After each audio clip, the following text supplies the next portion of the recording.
ನನ್ನ ಒಡೆಯನು, ರಕ್ಷಕನು, ವಿಮೋಚಕನು, ಅತಿ ಬೇಗನೆ ಬರಲಿರುವ ಮೊದಲಿಂಗನಾದಂಥ ಯೇಸು ಕ್ರಿಸ್ತ ನಾಮದಲ್ಲಿ ಕೂಡಿ ಬಂದಿರತಕ್ಕಂಥ ಪ್ರತಿಯೊಬ್ಬರಿಗೂ ಕೂಡ ವಂದನೆಗಳನ್ನು ತಿಳಿಸ್ತಾ ಇದ್ದೇನೆ. ದೇವರು ನಿಮ್ಮೆಲ್ಲರನ್ನು ಆಶೀರ್ವಾದ ಮಾಡಲಿ. ಸಮಯದಲ್ಲಿ ನಮ್ಮ ಕರಗಳನ್ನು ಪರಲೋಕದ ಕಡೆಗೆ ನಾವು ಚಾಚಿ ಒಂದು ಚರಣವನ್ನು ನಾವು ಆಡಿಕೊಳ್ಳೋಣ.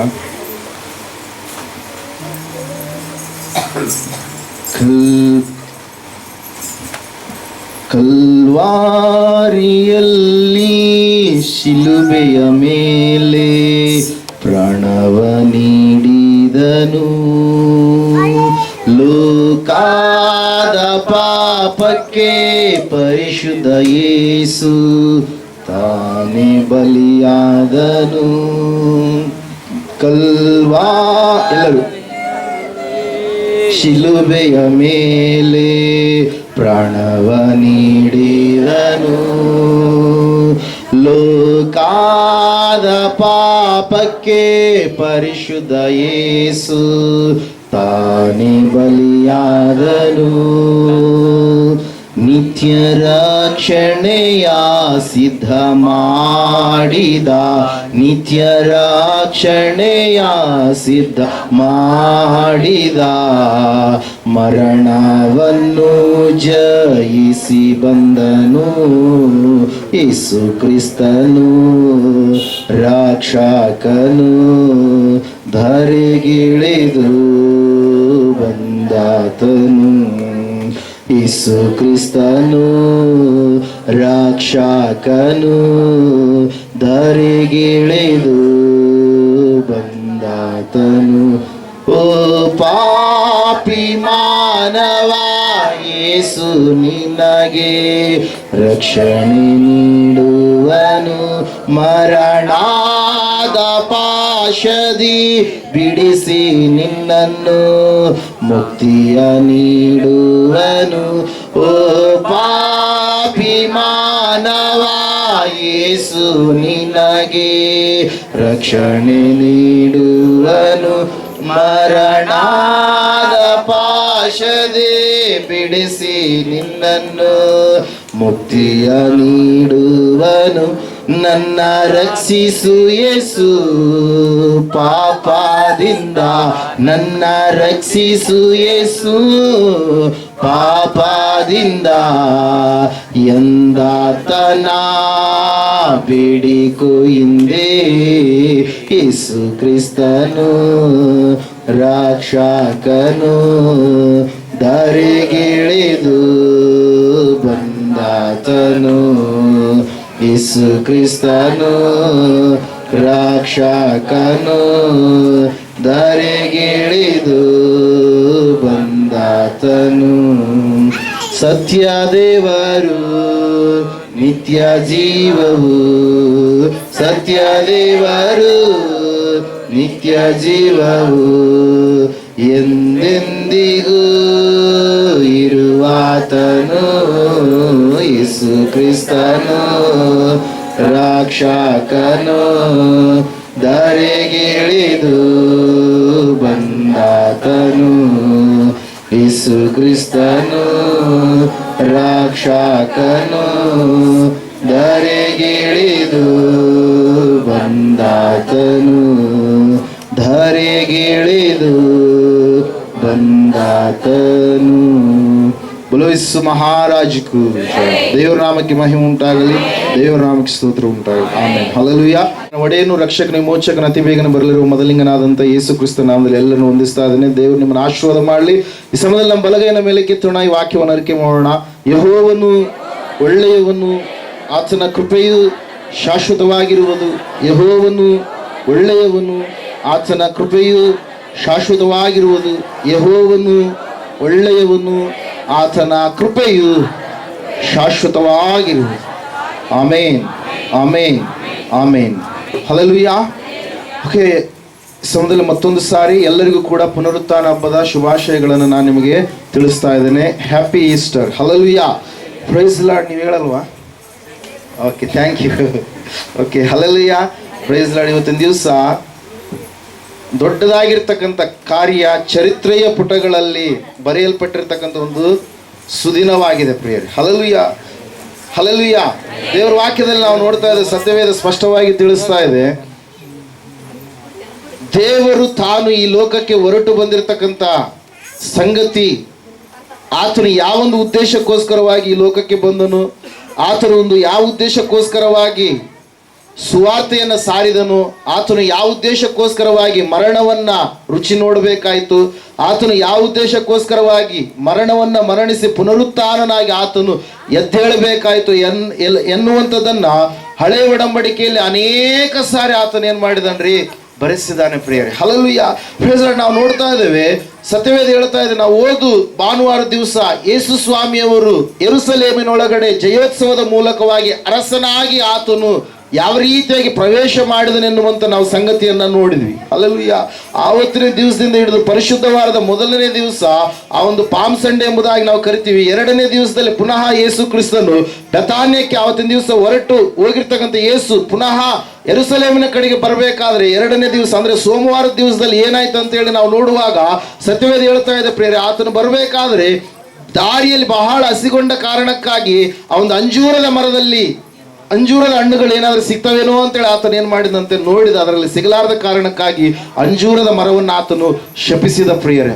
ನೋಡೋದಕ್ಕೆ ಚೆನ್ನಾಗಿ ಕಾಣಿಸ್ತಾ ಇದೆ, ಅಚ್ಚು ಹಸಿರು ಆದಂತ ಎಲೆಗಳುಳ್ಳಂತ ಆ ಒಂದು ಮರ ಅಲ್ಲಿ ನಾವು ನೋಡ್ತಾ ಇದೆ ಪ್ರಿಯರೇ, ಆದ್ರೆ ಒಂದು ಕೂಡ ಫಲ ಅಲ್ಲಿ ಕಾಣಿಸ್ತಾ ಇಲ್ಲ. ಅದು ಇಸ್ರಾಯೇಲ್ಯರ ಸಾಮಾಜಿಕ ಜೀವಿತಕ್ಕೆ ಅಂಜೂರದ ಮರ ಗುರುತಾದ್ರೆ ಇಸ್ರಾಯೇಲ್ಯರ ಒಂದು ಆತ್ಮಿಕ ಜೀವಿತಕ್ಕೆ ದ್ರಾಕ್ಷೆ ಗಿಡ ಎನ್ನುವಂಥದ್ದು ಸಾದೃಶ್ಯವಾಗಿರುವಂಥದ್ದನ್ನು ನಾವು ನೋಡ್ತಾ ಇದ್ದೇವೆ. ಆವತ್ತಿನ ದಿವಸ ಆತನು ದೇವಾಲಯಕ್ಕೆ ಬಂದ, ದೇವಾಲಯವನ್ನು ಶುದ್ಧಿ ಮಾಡಿದ, ಆತನ ಬಳಿಗೆ ಬಂದಿರತಕ್ಕಂಥ ಕುರುಡರನ್ನ ಕುಂಟರನ್ನ ಆತನು ಸ್ವಸ್ಥ ಮಾಡಿ ಪುನಃ ಬೆಥಾನ್ಯದ ಕಡೆಗೆ ಆತನು ಹೊರಟು ಹೋದ ಪ್ರಿಯ. ಎರಡನೇ ದಿವಸ ಆತನು ಬರಬೇಕಾದ್ರೆ ಎರಡನೇ ದಿವಸದಲ್ಲಿ ನಾವು ನೋಡ್ತಾ ಇದ್ದೇವೆ, ಶಿಷ್ಯರು ಆ ಒಂದು ಮರವನ್ನು ನೋಡ್ತಾ ಇದ್ದಾರೆ, ಅಂಜೂರದ ಮರವನ್ನ. ಅಯ್ಯೋ, ನಿನ್ನೆ ಸ್ವಾಮಿ ಶಪಿಸಿದ್ರು, ಈ ಬುಡದಿಂದ ಮೊದಲುಗೊಂಡು ಕೊಲ್ಲೆಯವರೆಗೆ ಇದೇನಾಗ್ಬಿಟ್ಟಿದೆ, ಸಂಪೂರ್ಣವಾಗಿ ಒಣಗಿ ಹೋಗಿಬಿಟ್ಟಿದೆ, ಒಂದೇ ಸಮಯದಲ್ಲಿ ಇದು ಸಂಪೂರ್ಣವಾಗಿ ಒಣಗಿ ಹೋಗ್ಬಿಡ್ತಲ್ಲ ಎಂಬುದಾಗಿ ಆ ಶಿಷ್ಯರು ನೋಡಿ ಆ ಸಮಯದಲ್ಲಿ ಯೇಸುವಿಗೆ ಹೇಳಿದಾಗ ಆ ಸಮಯದಲ್ಲಿ ಸ್ವಾಮಿಯವರು ಹೇಳ್ತಾ ಇದ್ದಾರೆ ಏನಂತೇಳಿ, ಮಂಗಳವಾರ ದಿವಸದಂದು ನೀವು ನಂಬಿಕೆಯಿಂದ ಮಾಡಿದರೆ ನಿಮ್ಮಿಂದಲೂ ಕೂಡ ಈ ಕಾರ್ಯಗಳು ಸಾಧ್ಯ ಎಂಬುದಾಗಿ. ಹಲ್ಲೆಲೂಯಾ. ಯೋನನ ಒಂದು ಪ್ರವಾದನೆ ಗ್ರಂಥದಲ್ಲಿ ನಾವು ನೋಡ್ತಾ ಇದ್ದೇವೆ, ಅಲ್ಲಿಯೂ ಕೂಡ ಒಂದೇ ದಿವಸ ಸೋರೆಕಾಯಿ ಗಿಡವನ್ನ ದೇವರು ಬೆಳೆಸಿದ್ರು, ಮತ್ತೆ ಒಂದೇ ದಿವಸ ಒಂದು ಹುಳಕ್ಕೆ ಅಪ್ಪಣೆ ಕೊಟ್ಟಾಗ ಆವತ್ತಿನ ದಿವಸವೇ ಅದು ಸೋರೆಕಾಯಿ ಗಿಡ ಏನಾಯ್ತ್ರಿ, ಒಣಗಿ ಹೋಯಿತು ಪ್ರಿಯರೇ. ಹಲ್ಲೆಲೂಯಾ. ಆತನು ಅಲ್ಲಿ ಹಳೆ ಒಡಂಬಡಿಕೆಯಲ್ಲಿರುವಂತ ದೇವರೇ ಹೊಸ ಒಡಂಬಡಿಕೆಯಲ್ಲಿಯೂ ಕೂಡ ದೇವರಾಗಿ ಆತನು ಇಳಿದು ಹೊರಟು ಬಂದಿದ್ದಾನೆ ಎನ್ನುವುದಕ್ಕೆ ಇದು ಕೂಡ ಒಂದು ಸಾದೃಶ್ಯ ರೂಪವಾಗಿ ಇಲ್ಲಿ ನಾವು ಕಾಣ್ತಾ ಇದ್ದೇವೆ. ಹಲ್ಲೆಲೂಯಾ. ಮೂರನೇ ದಿವಸದಲ್ಲಿ ನಾವು ನೋಡ್ತಾ ಇದ್ದೇವೆ, ಆತನನ್ನ ಹಿಡಿದುಕೊಡುವುದಕ್ಕಾಗಿ ಬುಧವಾರದ ದಿವಸದಂದು ಒಬ್ಬ ವ್ಯಕ್ತಿ ಏನ್ ಮಾಡ್ತಾ ಇದ್ದಾನೆ, ಹುನ್ನಾರ ಮಾಡ್ತಾ ಇದ್ದಾನೆ. ಅವನೇ ಇಸ್ಕಾರಿಯೋತ ಯೂದ 30 ಬೆಳ್ಳಿ ನಾಣ್ಯಗಳಿಗೋಸ್ಕರವಾಗಿ ಆ ಯಾಜಕರ ಬಳಿಗೆ ಹೋಗಿ ಆತನು ಯೇಸುವಿನ ಕುರಿತಾಗಿ ಏನ್ ಮಾಡಿದ್ನರಿ, ಆ ಒಂದು ವ್ಯಾಪಾರವನ್ನ ಮಾಡಿದ 30 ಬೆಳ್ಳಿ ನಾಣ್ಯಗಳನ್ನ ಇಸ್ಕೊಂಡು ಯೇಸುವನ್ನು ಹಿಡಿದುಕೊಳ್ಳುವುದಕ್ಕಾಗಿ ಆತನು ಸಂಪೂರ್ಣವಾಗಿ ಒಪ್ಪಿಕೊಂಡ ಪ್ರಿಯರೇ. ಯೇಸು ಸ್ವಾಮಿ ಆವತ್ತಿನ ದಿವಸ ಅನೇಕ ಏನ್ ಹೇಳ್ತೀವಿ, ಮತ್ತಾಯ ಬರೆಸುವರ್ತಿ 25 ಇರ್ತಕ್ಕಂಥ ಬುದ್ಧಿಯುಳ್ಳ ಕನ್ನಿಕೆಯರ ಸಾಮ್ಯ ಆಗಿರ್ಬೋದು, ಮತ್ತು ಜ್ಞಾನ ತಲಾಂತುಗಳನ್ನು ಸಂಪಾದಿಸಿಕೊಂಡಂತ ವ್ಯಕ್ತಿಗಳ ಸಾಮ್ಯ ಆಗಿರ್ಬೋದು, ಆಡುಗಳು ಕುರಿಗಳೋಪಾದಿಯಲ್ಲಿ ಇರ್ತಕ್ಕಂಥ ಜನರ ಸಾಮ್ಯಗಳನ್ನು ಆತನ ಏನ್ ಮಾಡಿದ, ತಿಳಿಸಿದ ಪ್ರಿಯರೇ. ಗುರುವಾರ ದಿವಸ ಆತನು ಶಿಷ್ಯರಿಗೆ ಹೇಳ್ತಾ ಇದ್ದಾನೆ, ಇವತ್ತು ಪಸ್ಕಾ ಹಬ್ಬ, ನೀವು ಅದಕ್ಕೋಸ್ಕರವಾಗಿ ಮೇಲಂತಸ್ತಿನ ಮಾಳಿಗೆಯನ್ನ ಸವರಿಸಿರಿ ಎಂಬುದಾಗಿ. ಅವರು ಮೇಲಂತಸ್ತಿನ ಮಾಳಿಗೆಯಲ್ಲಿ ಪಸ್ಕವನ್ನ ಆಚರಿಸಿ ಯೇಸು ಸ್ವಾಮಿ ಹೇಳ್ತಾ ಇದ್ದಾರೆ, ಗೆತ್ಸೆಮನೆಗೆ ಈ ಸಮಯದಲ್ಲಿ ನಾವು ಹೋಗೋಣ ಎಂಬುದಾಗಿ ಗೆತ್ಸೆಮನೆ ತೋಟಕ್ಕೆ ಪ್ರಾರ್ಥನೆಗೋಸ್ಕರ ಹೋದಾಗ ಯೂದನು ಆ ಕಡೆಯಿಂದ ಮಹಾಯಾಜಕರ ಆಳುಗಳನ್ನ ಕರೆದುಕೊಂಡು ಬಂದು ಯೇಸು ಸ್ವಾಮಿಗೆ ಮೋಸದ ಮುತ್ತಿಟ್ಟು ಆತನ ಏನ್ ಮಾಡ್ತಾ ಇದ್ದಾನ್ರಿ, ಯೇಸು ಸ್ವಾಮಿಯನ್ನ ಹಿಡಿದು ಕೊಡ್ತಾ ಇದ್ದಾನೆ ಪ್ರಿಯರೇ. ಗುರುವಾರ ರಾತ್ರಿ ಆತನನ್ನು ಬಂಧಿಸಲಾಯಿತು. ಆತನು ದೇವಾಲಯದಲ್ಲಿರುವಾಗ, ಸಮಾಜದಲ್ಲಿರುವಾಗ, ಸಮಾಜ ಮಂದಿರದಲ್ಲಿರುವಾಗ, ಆತನು ದಾರಿಯ ಮಧ್ಯದಲ್ಲಿ ಹೋಗುವಾಗ ಬರುವಾಗ ಆತನನ್ನು ಬಂಧಿಸಲಿಲ್ಲ. ಆತನು ಏನೋ ತಪ್ಪು ಮಾಡಿದಾನೆ ಎನ್ನುವಂಥ ರೀತಿಯಲ್ಲಿ ಕಳ್ಳನೋಪಾದಿಯಲ್ಲಿ, ದುಷ್ಟನೋಪಾದಿಯಲ್ಲಿ ಆತನನ್ನು ಬಂಧಿಸಿ ಹಿಡಿದುಕೊಂಡು ಹೋದರು. ಅವೆಲ್ಲವೂ ಕೂಡ ಯೆಶಾಯನ ಪ್ರವಾದನೆ ಗ್ರಂಥ 53ನೇ ಅಧ್ಯಾಯದಲ್ಲಿ ಯಾವೊಂದು ಪ್ರವಾದನೆಗಳು ಮೊದಲು ಹೇಳಲ್ಪಟ್ಟಿದ್ದವು, ಕೀರ್ತನೆಗಳಲ್ಲಿ ಯಾವ ಪ್ರವಾದನೆಗಳು ಮೊದಲು ಹೇಳಲ್ಪಟ್ಟಿದ್ದವು, ಅವೆಲ್ಲವುಗಳು ನೆರವೇರುವುದಕ್ಕಾಗಿ ಎಲ್ಲ ಕಾರ್ಯಗಳು ಏನಾದವು, ಜರುಗಿಸಲ್ಪಟ್ಟು ಪ್ರಿಯರೇ. ಯೇಸು ಸ್ವಾಮಿಗೆ 6 ರೀತಿಯ ಅನ್ಯಾಯವಾದಂಥ ತೀರ್ಪುಗಳನ್ನು ಕೊಡ್ತಾರೆ. 3 ಧಾರ್ಮಿಕಕ್ಕೆ ಸಂಬಂಧಪಟ್ಟಂತ ತೀರ್ಪುಗಳಾದರೆ 3 ರಾಜ್ಯಕ್ಕೆ ಸಂಬಂಧಪಟ್ಟಿರ್ತಕ್ಕಂಥ ತೀರ್ಪುಗಳು. ಯಹೂದ್ಯರಿಗೆ ಸಂಬಂಧಪಟ್ಟಂತ ತೀರ್ಪುಗಳು 3 ಆದ್ರೆ ರೋಮನ್ನರಿಗೆ ಸಂಬಂಧಪಟ್ಟಂತ ತೀರ್ಪುಗಳು 3 ಪ್ರಿಯರೇ. ಆತನನ್ನ ಅನ್ಯಾಯವಾದಂತ ತೀರ್ಪಿಗೆ ಆತನನ್ನ ಗುರಿ ಮಾಡಿ ಆತನು ಯಾವ ತಪ್ಪು ಮಾಡಲಾರದೆ ಇದ್ರು ಕೂಡ ಇಬ್ಬರು ಕಳ್ಳರ ಮಧ್ಯದಲ್ಲಿ ಆತನನ್ನ ಶಿಲುಬೆಗೆ ಹಾಕಿಸಿದ್ರು ಪ್ರಿಯರೇ. ಅಂತಹ ಸಮಯದಲ್ಲಿ 6 ತಾಸುಗಳ ಕಾಲ ಭಯಂಕರವಾದಂತ ಕೊರಡೆಯ ಪೆಟ್ಟುಗಳನ್ನ ತಿನ್ನುತ್ತಾ ಆತನು ರಾತ್ರಿಯಿಂದ ಹಿಡಿದು ಆ ಒಂದು ಶಿಲುಬೆಯ ಮರಣ ಹೊಂದುವವರೆಗೂ ಕೂಡ ಶುಕ್ರವಾರ ಮಧ್ಯಾಹ್ನದ 3 ಗಂಟೆಯವರೆಗೂ ಕೂಡ ಆತನು ಏನನ್ನ ತಕ್ಕೊಳ್ಳಲಾರದ ಹಾಗೆ ಆತನು ಏನಾಗಿದನ್ರಿ, ದಾಹದಲ್ಲಿ ಇದಾನೆ ಪ್ರೇರೆ. 7 ಮಾತುಗಳನ್ನು ಶಿಲುಬೆಯ ಮೇಲೆ ಹೇಳಿದಾದ ಮೇಲೆ ಆತನು ತನ್ನ ಪ್ರಾಣವನ್ನ ಅರ್ಪಣೆ ಮಾಡ್ತಾನೆ. ಮೊದಲನೇ ಮಾತು ಆತನು ತಂದೆಯೇ ಇವರನ್ನ ಕ್ಷಮಿಸು ಎಂಬುದಾಗಿ ತನ್ನ ಮುಂದಿರುವಂಥವರೆಲ್ಲರಿಗೋಸ್ಕರವಾಗಿ ಕ್ಷಮಾಪಣೆ ಮಾತನ್ನ ಆತನು ಏನ್ ಮಾಡಿದರಿ ಹೇಳಿದ. ಎರಡನೇದಾಗಿ ತನ್ನ ಬಳಿಗೆ ಬಂದಿರತಕ್ಕಂಥ ಪಾಪಿಯಾದಂಥ ಕಳ್ಳನಾಗಿರ್ತಕ್ಕಂಥ ದುಷ್ಟನಾಗಿರ್ತಕ್ಕಂಥ ವ್ಯಕ್ತಿಯ ಪ್ರಾರ್ಥನೆಯನ್ನು ಕೇಳಿ ಆತನಿಗೆ ಪರದೇಶನ್ನ ಕೊಟ್ಟ. ಮೂರನೇದಾಗಿ ತಾಯಿಯಾದಂಥ ಮರಿಯಳನ್ನ ಶಿಷ್ಯನಾದಂಥ ಯೋಹಾನನನ್ನ ನೋಡಿ ಒಂದು ಹೊಸ ಸಂಬಂಧ, ನೂತನ ಸಂಬಂಧವನ್ನ ಅವರಿಗೆ ಒದಗಿಸಿಕೊಟ್ಟ. ನಾಲ್ಕನೇದಾಗಿ ಪ್ರಪಂಚದ ಎಲ್ಲಾ ಮನುಷ್ಯರ ಪಾಪಗಳು ಆತನ ಮೇಲೆ ಬಂದಂತ ಸಮಯದಲ್ಲಿ ಆತನು ಸಂಪೂರ್ಣವಾಗಿ ದೇವರ ವಾಕ್ಯದಲ್ಲಿ ಹೇಳುವ ಹಾಗೆ ಪಾಪ ಸ್ವರೂಪಿಯಾಗಿ ಆತನು ಮಾಡಲ್ಪಟ್ಟನೆನ್ನುವಂಥ ವಾಕ್ಯ ನೆರವೇರಿಸಲ್ಪಡೋದಕ್ಕಾಗಿ ಆತನು ಯಾವ ಬಾಯಿ ಮೂಲಕವಾಗಿ ತಂದೆಯೇ ತಂದೆ ಎಂಬುದಾಗಿ ಕರಿತಾ ಇದ್ನು, ಈಗ ಆತನು ಸಂಪೂರ್ಣವಾಗಿ ಕೈ ಬಿಡಲ್ಪಟ್ಟಂತ ಸ್ಥಿತಿಯಲ್ಲಿ ಇರುವ ಕಾರಣಕ್ಕಾಗಿ ಆತನ ಒಂದು ಮನೋವೇದನೆ, ಶಾರೀರಿಕ ವೇದನೆ, ಅವೆಲ್ಲವುಗಳಿಗಿಂತ ಹೆಚ್ಚಾಗಿ ಆತ್ಮವೇದನೆ, ಯಾವಾಗಲೂ ತಂದೆ ನನ್ನ ಸಂಗಳ ಇರುವಂತ ತಂದೆ ನನ್ನನ್ನು ಬಿಟ್ಟಿದ್ದಾನಲ್ವಾ ಎನ್ನುವಂತ ರೀತಿಯಲ್ಲಿ ಈ ಸಮಯದಲ್ಲಿ ನನ್ನ ದೇವರೇ ಯಾಕೆ ನೀನು ನನ್ನನ್ನು ಕೈ ಬಿಟ್ಟಿದ್ದೆ ಎಂಬುದಾಗಿ ಆತನು ಏನ್ ಮಾಡ್ತಾ ಇದ್ದಾನೆ. ನಾಲ್ಕನೇದಾಗಿ ಕೂಗ್ತಾ ಇದ್ದಾನೆ. ಐದನೇದಾಗಿ ಆತನು ಆತ್ಮದಾಹ, ಈವಾಗಲಾದರೂ ನಾನು ಇನ್ನೂ ಅನೇಕ ಆತ್ಮಗಳನ್ನು ರಕ್ಷಿಸಬೇಕಂತೇಳಿ ಆತನು ನನಗೆ ನೀರಡಿಕೆ ಆಗಿದೆ ಎಂಬುದಾಗಿ ಶಾಸ್ತ್ರದ ಮಾತು ನೆರವೇರುವಂತೆ ಆ ಕಾರ್ಯವನ್ನು ಕೂಡ ಹೇಳಿದಾದ ಮೇಲೆ ನಾವು ನೋಡ್ತಾ ಇದ್ದೇವೆ ಪ್ರಿಯರೇ. ಆರನೇದಾಗಿ ಆತನ ಬಾಯೊಳಗಿಂದ ಒಂದು ವಿಜಯದ ಕೇಕೆ ಬರ್ತಾ ಇದೆ. ಆ ಕೇಕೆ ಏನಂದ್ರೆ ತೀರಿತು ಎಂಬುದಾಗಿ. ಹಲ್ಲೆಲೂಯಾ. ಎಲ್ಲವೂ ಸಮಾಪ್ತಿ ಆಯಿತು, ಸಂಪೂರ್ಣವಾಗಿ ನಾನು ಬಂದು ಯಾವ ಒಂದು ವಿಷಯಕ್ಕಾಗಿ ಸಂಗತಿಗೋಸ್ಕರವಾಗಿ ಬಂದಿದ್ದನೋ ಆ ಎಲ್ಲ ಕಾರ್ಯ ಮುಗಿದೋಯ್ತು ಎನ್ನುವಂತ ರೀತಿಯಲ್ಲಿ ಆತನು ಜಯದ ಕೇಕೆಯನ್ನು ಹಾಕಿದ ಮೇಲೆ ಆತನು ಪುನಃ ಯಾವ ಸಂಬಂಧ ಪಾಪ ಸ್ವರೂಪವಾದಂಥ ಸ್ಥಿತಿಯಲ್ಲಿ ಯಾವ ಸಂಬಂಧದಲ್ಲಿ ಆತನು 4ನೇ ಮಾತನ್ನು ಹೇಳಿದ್ನು, ಈ ಸಮಯದಲ್ಲಿ ಆತನು ಕೊನೆಯದಾಗಿ ಮತ್ತೆ ಹೇಳ್ತಾ ಇದ್ದೇನೆ ಏನಂತೇಳಿ, ತಂದೆಯೇ ನನ್ನ ಪ್ರಾಣವನ್ನ ನನ್ನ ಆತ್ಮವನ್ನು ನಿನ್ನ ಕೈಗೆ ನಾನು ಏನ್ ಮಾಡ್ತಾ ಇದ್ದೇನೆ, ಒಪ್ಪಿಸಿ ಕೊಡ್ತಾ ಇದ್ದೇನೆ ಎಂಬುದಾಗಿ. ಹಲ್ಲೆಲೂಯಾ. ಆತನ ಆ ಮಾತನ್ನು ಹೇಳಿ ಪ್ರಾಣವನ್ನು ಬಿಟ್ಟಾದ ಮೇಲೆ ಅರಿಮತಾಯದ ಯೋಸೇಫ ಮತ್ತು ನಿಕೋದೇಮ ಎನ್ನುವಂತ 2 ವ್ಯಕ್ತಿಗಳು ಹೋಗಿ ಪಿಲಾತನ ಬಳಿಯಲ್ಲಿ ಅವ್ರು ಏನ್ ಮಾಡಿದ್ರಂತ್ರಿ, ಆ ಶವ ನಮಗೆ ಬೇಕು ಎಂಬುದಾಗಿ ಹೇಳಿ ಆ ಒಂದು ಶಿಲುಬೆಗೆ ಸಮೀಪದಲ್ಲಿ ಇರ್ತಕ್ಕಂಥ ಒಂದು ಸಮಾಧಿಯ ತೋಟದಲ್ಲಿ ಏನ್ ಮಾಡಿದ್ರಂತೆ, ಸಮಾಧಿ ಮಾಡಿದ್ರು. ನಿಕೋದೇಮನು 100 ಸೇರಿನಷ್ಟು ಏನ್ ಮಾಡಿದಂತ್ರಿ, ಆ ಒಂದು ರಕ್ತಬೋಳವನ್ನ ತೆಗೆದುಕೊಂಡು, ಒಳ್ಳೆ ಸೆಂಟನ್ನು ತೆಗೆದುಕೊಂಡು, ಎಷ್ಟು ಸೇರಂತೆ, 100 ಸೇರ್. ಹಲ್ಲೆಲೂಯಾ. 100 ಸೇರಷ್ಟು ತೆಗೆದುಕೊಂಡು ಬಂದು ಏನ್ ಮಾಡಿದ, ಲೆನಿನ್ ಕ್ಲಾತ್ ಅನ್ನು ಸುತ್ತಿ ಯೇಸುವನ ಒಂದು ಸಮಾಧಿಯ ತೋಟದಲ್ಲಿ ಇಟ್ಟರು ಪ್ರಿಯರೇ. ಇದು ಶುಕ್ರವಾರ ದಿವಸ, ಶುಭ ಶುಕ್ರವಾರ ದಿವಸ ಆಗಿರುವಂಥದ್ದು. ಶುಭ ಶನಿವಾರ ಎಲ್ಲವೂ ಕೂಡ ಸೈಲೆಂಟ್ ಆಗಿದೆ. ಹಲ್ಲೆಲೂಯಾ. ಯಾವೊಂದು ಬೀದಿಗಳಲ್ಲಿ ಯೇಸು ಬರ್ತಾನೆ ಅಂತೇಳಿ ಜನರು ಕಾಯ್ತಾ ಇದ್ರು, ಯಾವ ಒಂದು ರೋಗದಲ್ಲಿರ್ತಕ್ಕಂಥ ಜನರು ಇವತ್ತು ನಮ್ಮ ಊರಿಗೆ ಯೇಸು ಬರ್ತಾನೆ ಅಂತೇಳಿ ಅನ್ಕೊಂಡ್ವಿ, ಆದ್ರೆ ಯೇಸು ಬರ್ತಾ ಇಲ್ವಲ್ಲ. ಬೆಥಾನ್ಯದವರು ಕಾಯ್ತಾ ಇದ್ದಾರೆ, ಬೆತ್ಫಗೆ ಅವರು ಕಾಯ್ತಾ ಇದ್ದಾರೆ, ಕಪೆರ್ನೌಮೆ ಅವರು ಕಾಯ್ತಾ ಇದ್ದಾರೆ, ಗಲಿಲಾಯದ ಪ್ರಾಂತ್ಯಗಳಲ್ಲಿ ಇರ್ತಕ್ಕಂಥ ಜನರು ಕಾಯ್ತಾ ಇದ್ದಾರೆ, ಆತನು ಬರ್ತಾನೇನೋ ಎಂಬುದಾಗಿ ಕಾಯ್ತಾ ಇದ್ದಾರೆ. ಆದ್ರೆ ಯೇಸು ಬರ್ತಾ ಇಲ್ಲ. ನಿಶ್ಶಬ್ದವಾದಂತ ಶನಿವಾರ, ಸೈಲೆಂಟ್ ಸ್ಯಾಟರ್ಡೆ ಎಂಬುದಾಗಿ ಅದನ್ನು ನಾವು ಕರಿತಾ ಇದ್ದೇವೆ ಪ್ರಿಯರೇ. ದೇವರ ವಾಕ್ಯದಲ್ಲಿ ನಾವು ನೋಡ್ತಾ ಇದ್ದೇವೆ, ಕೆಲವು ಜನರು ಭಯಪಟ್ಟು ಅವ್ರು ಏನ್ ಮಾಡ್ತಾ ಇದಾರಂತೆ, ಸಂಪೂರ್ಣವಾಗಿ ಮೇಲಂತಸ್ತಿನ ಮಾಳಿಗೆಯಲ್ಲಿದ್ದಾರೆ. ಯೇಸು ಸ್ವಾಮಿಯ ಶಿಷ್ಯರು, ಅಯ್ಯೋ ನಮ್ಮ ಪ್ರಾಣ ಪಕ್ಷಿಗಳು ಹಾರಿ ಹೋಗ್ತವೇನೋ, ನಮ್ಮ ಗುರುವನ್ನೇ ಕೊಂದು ಬಿಟ್ರು, ನಾವೆಷ್ಟರವರು ನಮ್ಮನ್ನು ಕೂಡ ಹುಡುಕಿ ಸಾಯಿಸ್ತಾರೇನೋ ಎನ್ನುವಂತ ರೀತಿಯಲ್ಲಿ ಭಯಪಟ್ಟವರು ಮೇಲಂತಸ್ತಿನ ಮಾಳಿಗೆಯಲ್ಲಿದ್ದಾರೆ. ಅಂತಹ ಸಮಯದಲ್ಲಿ ನಾವು ನೋಡ್ತಾ ಇದ್ದೇವೆ, ದೇವರ ವಾಕ್ಯ ಹೇಳ್ತಾ ಇದೆ ಪ್ರಿಯರೇ, ಒಂದು ಗುಂಪು ಬಹಳ ಸಂತೋಷ ಪಡ್ತಾ ಇದೆ. ನಾವು ಇಷ್ಟು ದಿವಸಗಳಿಂದ ಕಾಯ್ತಾ ಇದ್ವಿ, ಈತನನ್ನು ಮುಗಿಸಿಬಿಟ್ವಿ ಅಂತೇಳಿ. ಮಹಾಯಾಜಕರು, ರೋಮನ್ನರು, ಅಲ್ಲಿರ್ತಕ್ಕಂಥ ಫರಿಸಾಯರು, ಶಾಸ್ತ್ರಿಗಳು, ಸದ್ದುಕಾಯರು ಇವರೆಲ್ಲರೂ ಸಂತೋಷ ಪಡ್ತಾ ಇದ್ದಾರೆ. ಇದು ಎಲ್ಲ ಘಟನೆ ಶನಿವಾರದ ದಿವಸ ಇದೆಲ್ಲ ಏನಾಗ್ತಾ ಇದೆ, ನಡೀತಾ ಇದೆ ಪ್ರಿಯರೇ. ಆದರೆ ಅದೇ ಶುಕ್ರವಾರ ದಿವಸ ಪಾತಾಳದಲ್ಲಿ ಸಂತೋಷ ಉಂಟಾಗ್ತಾ ಇದೆ. ಹಲ್ಲೆಲೂಯಾ.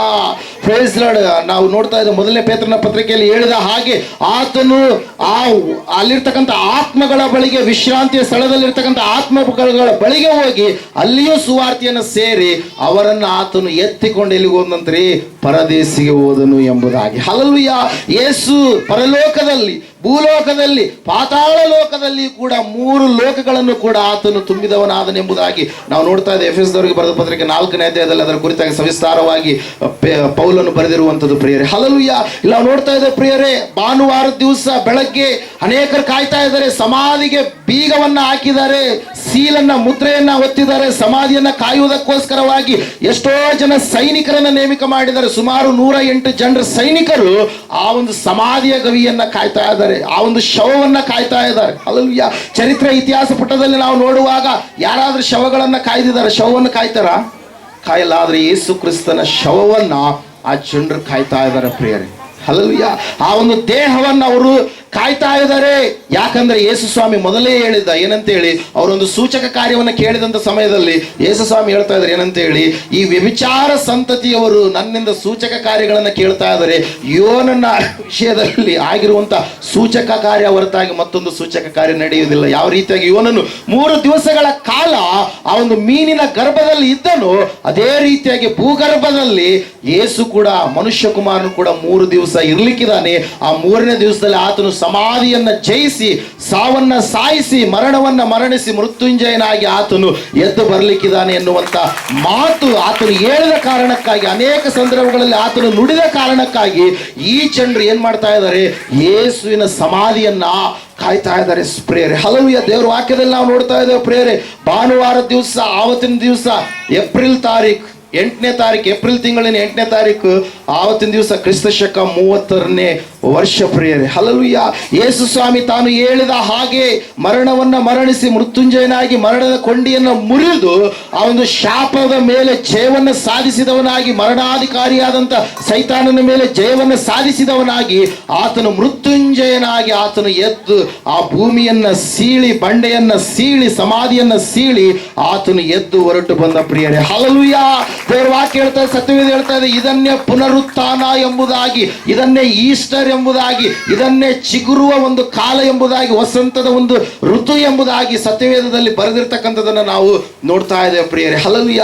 ಯಾವ ಮನುಷ್ಯ ಪಾಪ ಮಾಡಿದಾಗ ಮರಣ ಎನ್ನುವಂಥದ್ದು ಆಳ್ವಿಕೆ ಮಾಡ್ತಾ ಇತ್ತು, ಆ ಮನುಷ್ಯನು ಕಡೆ ಆದಾಮನಾಗಿ ಬಂದಿರತಕ್ಕಂಥ ಯೇಸು ಸ್ವಾಮಿ ಮರಣಕ್ಕೆ ನಿವೃತ್ತಿಯನ್ನ ಆತನು ತೆಗೆದುಕೊಂಡು ಬಂದ. ಪಾಪದ ಭಾರ, ಶಿಕ್ಷೆ, ಆಜ್ಞೆ, ಅತಿಕ್ರಮ, ಪಾಪವಾಗಿ ಯಾವುದಿತ್ತೋ ಎಲ್ಲ ಆಜ್ಞೆಗಳನ್ನು ನೆರವೇರಿಸಿದವನಾಗಿ, ಧರ್ಮಶಾಸ್ತ್ರವನ್ನು ನೆರವೇರಿಸಿದ ಆತನಾಗಿ ಆತನು ಸಂಪೂರ್ಣವಾಗಿ ಏನ್ ಮಾಡಿದರೆ, ಆ ಒಂದು ಪಾಪದ ಶಿಕ್ಷೆಯನ್ನು ಆತನು ಅನುಭವಿಸಿ ನಮಗೆ ನಿತ್ಯ ಜೀವವನ್ನು ಆತನ ಏನ್ ಮಾಡಿದ, ಒದಗಿಸಿಕೊಟ್ಟ ಪ್ರಿಯರೇ. ಇವತ್ತಿನ ಸಮಯದಲ್ಲಿ ನಾವು ಧ್ಯಾನ ಮಾಡ್ಲಿಕ್ಕೆ ಹೋಗೋಣ. ಪುನರುತ್ಥಾನ ಅಂತಂದ್ರೆ ಅದು ನಮಗೆ ಜಯವನ್ನು ತಂದಿರತಕ್ಕಂಥ ಹಬ್ಬವಾಗಿದೆ ಪ್ರಿಯರೇ. ಹಲ್ಲೆಲೂಯ.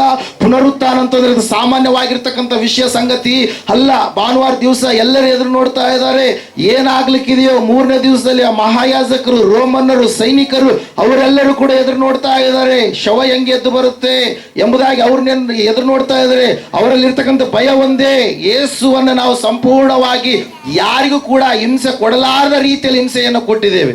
ಯಾವ ಮನುಷ್ಯ ಅಂತಹ ಚಿತ್ರಹಿಂಸೆಗೆ ಯಾವತ್ತೂ ಕೂಡ ಒಳಗಾಗಿಲ್ಲ. ಭೂಮಿಯ ಮೇಲೆ ಆತನಿಗೆ ಬಿದ್ದಿರ್ತಕ್ಕಂಥ ಪೆಟ್ಟುಗಳು, ಆತನಿಗೆ ಆಗಿರ್ತಕ್ಕಂಥ ಮಾನಸಿಕ ಗಾಯಗಳು, ಆತನಿಗೆ ಆಗಿರ್ತಕ್ಕಂಥ ಶಾರೀರಿಕ ಪೆಟ್ಟುಗಳು, ನೋವುಗಳು, ಭಯಂಕರವಾದಂಥ ಏಟುಗಳು, ಅಂತಹ ಶಿಲುಬೆಯ ಕ್ರೂರವಾದಂಥ ಶಿಕ್ಷೆಯನ್ನ ಮತ್ತೊಬ್ಬರು ಭರಿಸಿಲ್ಲ ಪ್ರಿಯರೇ. ಹಲ್ಲೆಲೂಯ.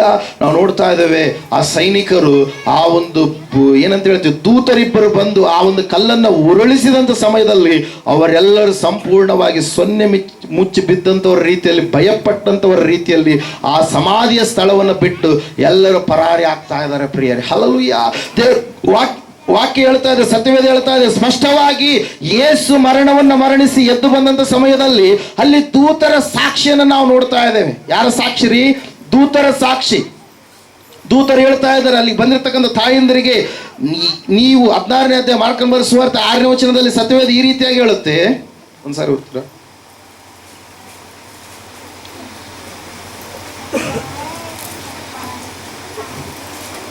ಅವನು ಅವರಿಗೆ, ಬೆರಗಾಗಬೇಡಿರಿ, ಶಿಲುಬೆಗೆ ಹಾಕಲ್ಪಟ್ಟಿದ್ದ ನಜರೇತಿನ ಯೇಸುವನ್ನ ಹುಡುಕುತ್ತೀರಲ್ಲವೇ, ಆತನು ಜೀವಿತನಾಗಿ ಎದ್ದಿದ್ದಾನೆ, ಇಲ್ಲಿ ಇಲ್ಲ, ಆತನನ್ನು ಇಟ್ಟಿದ್ದ ಸ್ಥಳವೂ ಇದೆ, ನೋಡಿರಿ ಎಂಬುದಾಗಿ. ಹಲ್ಲೆಲೂಯ.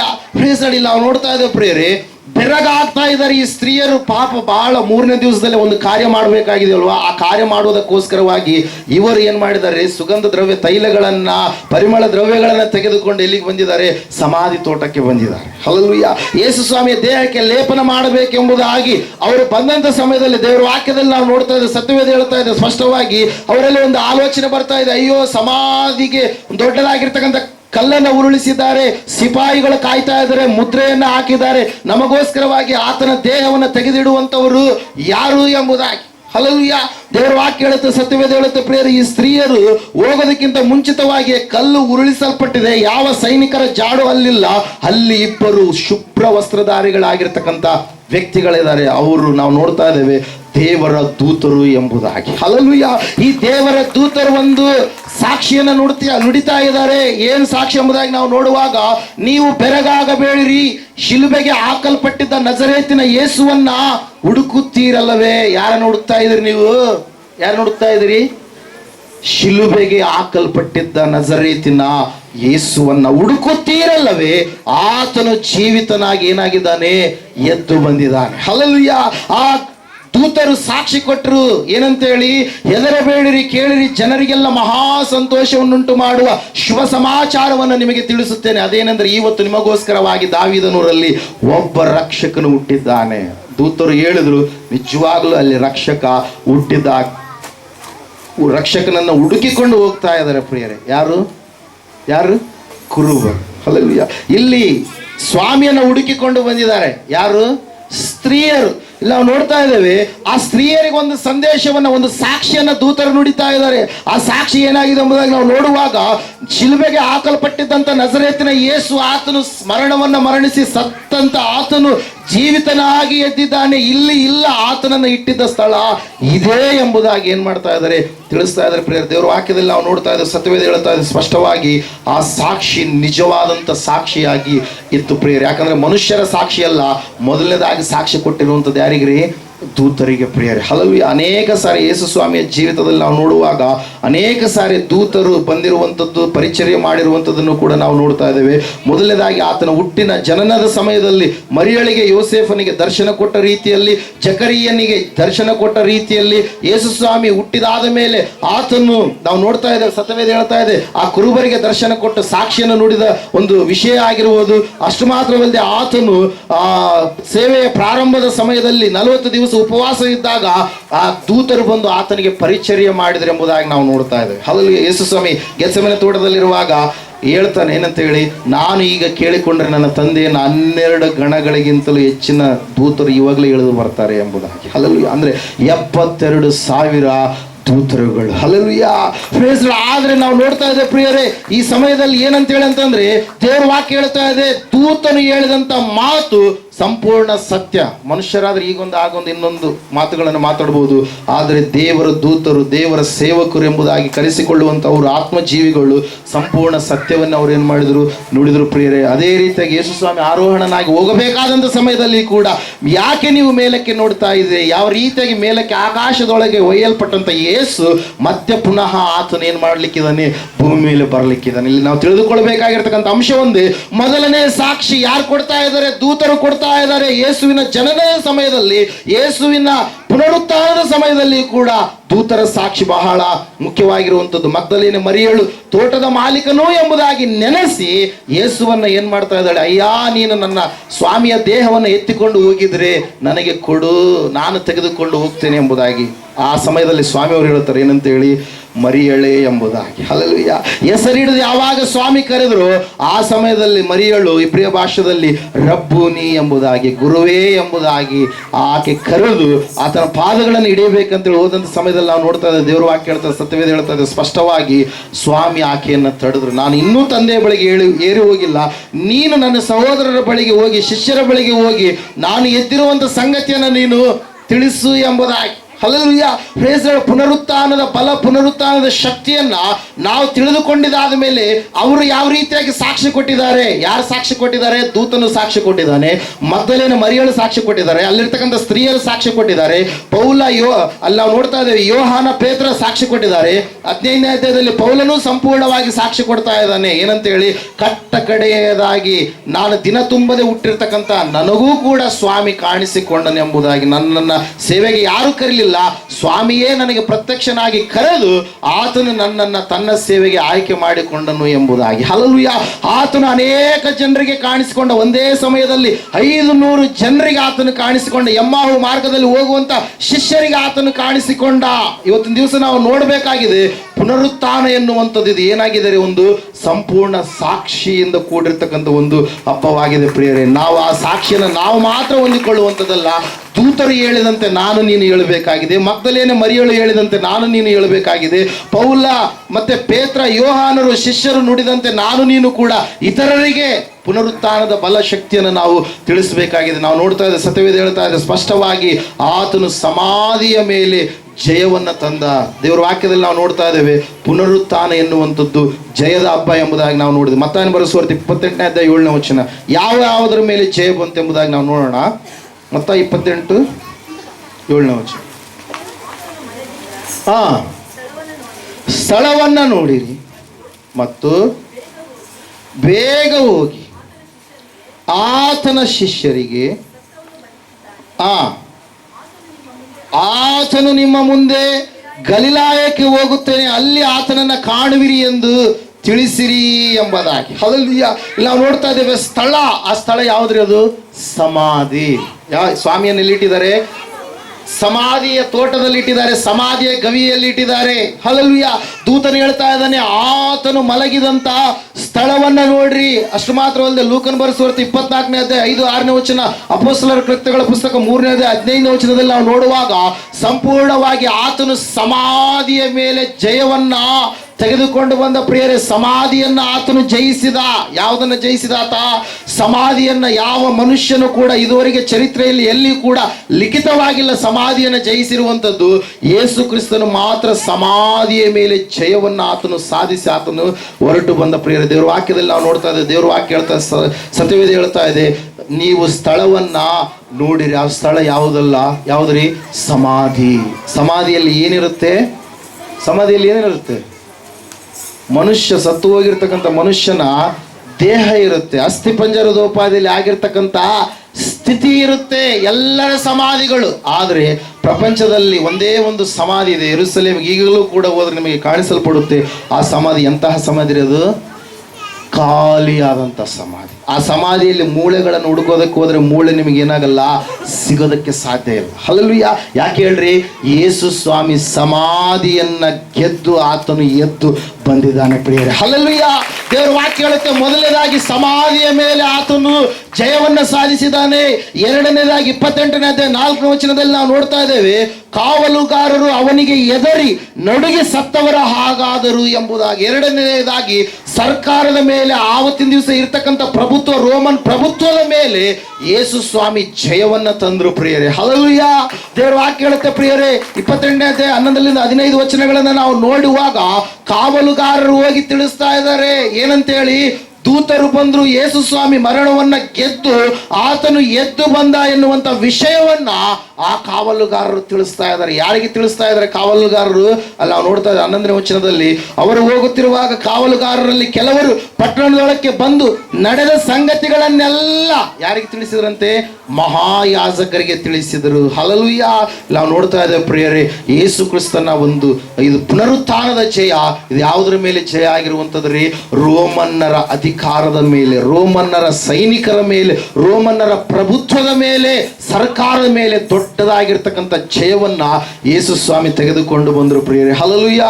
Price Lord. ನೀವು ಇನ್ನು ಈ ಯಾವ ಬಂಧನದಲ್ಲಿ ಇರುವಂಥದ್ದು ಬೇಕಾಗಿಲ್ಲ. ನಾನೊಂದು ರಾಜ್ಯವನ್ನು ಸ್ಥಾಪನೆ ಮಾಡಲಿಕ್ಕಿದ್ದೇನೆ. ನನ್ನ ರಾಜ್ಯ ಶಾಂತಿಯ ರಾಜ್ಯ, ನನ್ನ ರಾಜ್ಯ ನೀತಿಯ ರಾಜ್ಯ, ನನ್ನ ರಾಜ್ಯ ಪ್ರೀತಿಯ ರಾಜ್ಯ, ನನ್ನ ರಾಜ್ಯ ಎಂದಿಗೂ ಕೂಡ ಅಳಿದು ಹೋಗಲಾರದಂತ ಸ್ಥಿರವಾದಂಥ ರಾಜ್ಯ. ಆ ರಾಜ್ಯದಲ್ಲಿ ನೀವು ಪ್ರತಿನಿಧಿಗಳಾಗಬೇಕಾದ್ರೆ ಪುನರುತ್ಥಾನನಾಗಿರುವಂತ ನನ್ನ ಮೇಲೆ ನೀವು ನಂಬಿಕೆ ಇಟ್ಟು ವಿಶ್ವಾಸವಿಟ್ಟು ನನ್ನ ಬಳಿಗೆ ಬರ್ರಿ. ರೋಮನ್ನರ ಸರ್ಕಾರ ಆವತ್ತಿತ್ತು, ಇವತ್ತದು ಎಲ್ಲ ಪ್ರಿಯರೇ. ಹಲ್ಲೆಲೂಯಾ. ಆವತ್ತು ಅನೇಕ ದೇಶಗಳ ಮೇಲೆ ಹಿಡಿತ ಸಾಧಿಸಿರ್ತಕ್ಕಂಥ ಒಂದು ಸಾಮ್ರಾಜ್ಯವಾಗಿ ಅದು ಇತ್ತು. ಆದರೆ ಇವತ್ತು ಅದು ಇಲ್ಲ. ಐಗುಪ್ತ ಸಾಮ್ರಾಜ್ಯವನ್ನು ನಾವು ನೋಡ್ತಾ ಇದ್ದೇವೆ ಸತ್ಯವೇದದಲ್ಲಿ, ಬಾಬೆಲ್ ಸಾಮ್ರಾಜ್ಯವನ್ನು ನಾವು ನೋಡ್ತಾ ಇದ್ದೇವೆ ಸತ್ಯವೇದದಲ್ಲಿ. ಅಷ್ಟು ಮಾತ್ರವಲ್ಲದೆ ನಾವು ನೋಡ್ತಾ ಇದ್ದೇವೆ ಮೇದ್ಯ ಪಾರಸಿಯರ ಸಾಮ್ರಾಜ್ಯವನ್ನು ನಾವು ನೋಡ್ತಾ ಇದ್ದೇವೆ ಸತ್ಯವೇದದಲ್ಲಿ. ಅಷ್ಟು ಮಾತ್ರವಲ್ಲದೆ ನಾವು ನೋಡ್ತಾ ಇದ್ದೇವೆ ಪ್ರಿಯರೇ, ಯಾವ ಸಾಮ್ರಾಜ್ಯ?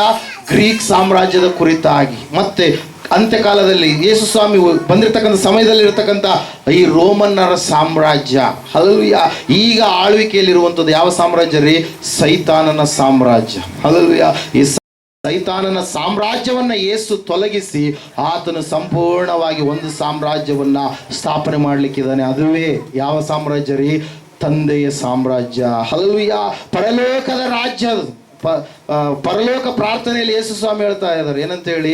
ನಿನ್ನ ರಾಜ್ಯವು ಬರಲಿ ಎಂಬುದಾಗಿ. ಬರಲಿಕ್ಕಿದೆ ಒಂದು ರಾಜ್ಯ, ಬರಲಿಕ್ಕಿದೆ ಒಂದು ರಾಜ್ಯ.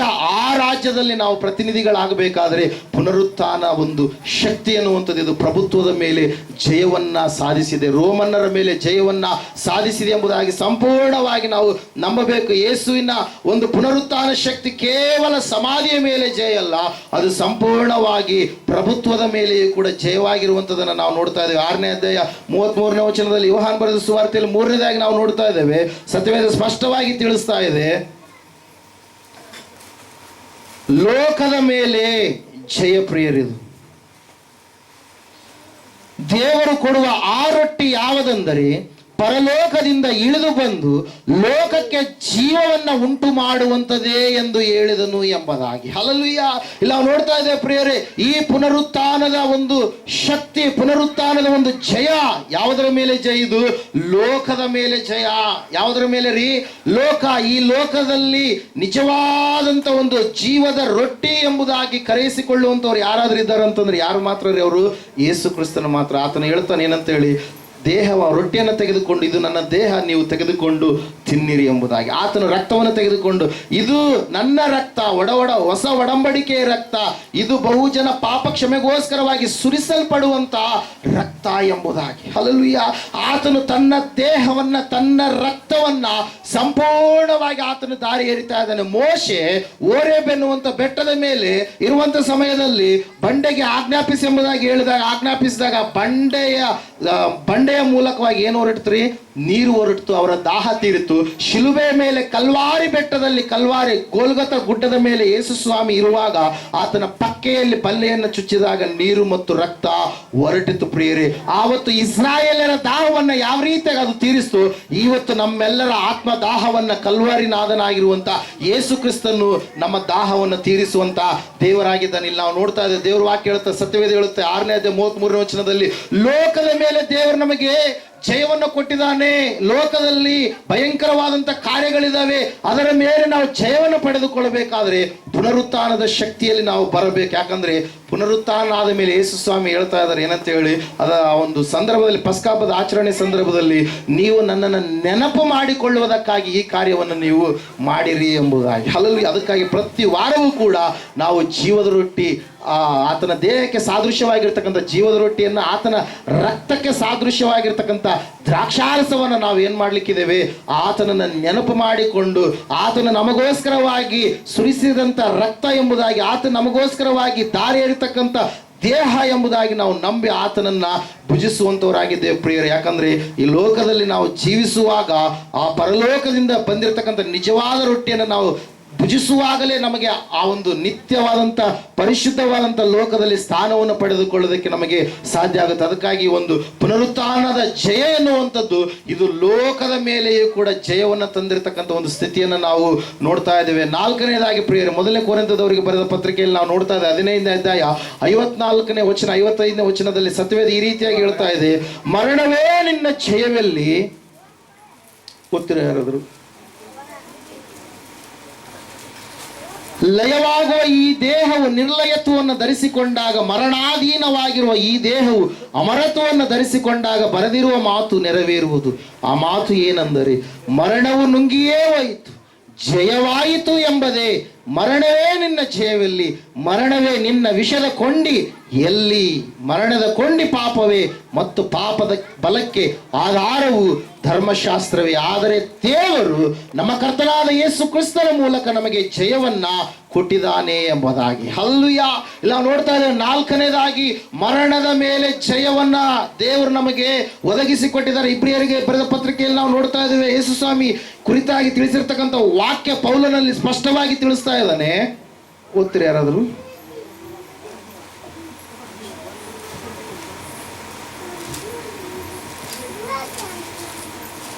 ಹಲ್ಲೆಲೂಯಾ. 2ನೇ ಅಧ್ಯಾಯ 14ನೇ ವಚನ. ಇದಲ್ಲದೆ ಮಕ್ಕಳು ರಕ್ತ ಮಾಂಸಧಾರಿಗಳಾಗಿರುವುದರಿಂದ ಆತನು ಅವರಂತೆಯೇ ಆದನು, ತನ್ನ ಮರಣದಿಂದಲೇ. ಇಲ್ಲಿ ನಾವು ನೋಡ್ತಾ ಇದ್ವಿ, ಯಾರ ಮರಣ ಅಂತ್ರಿ?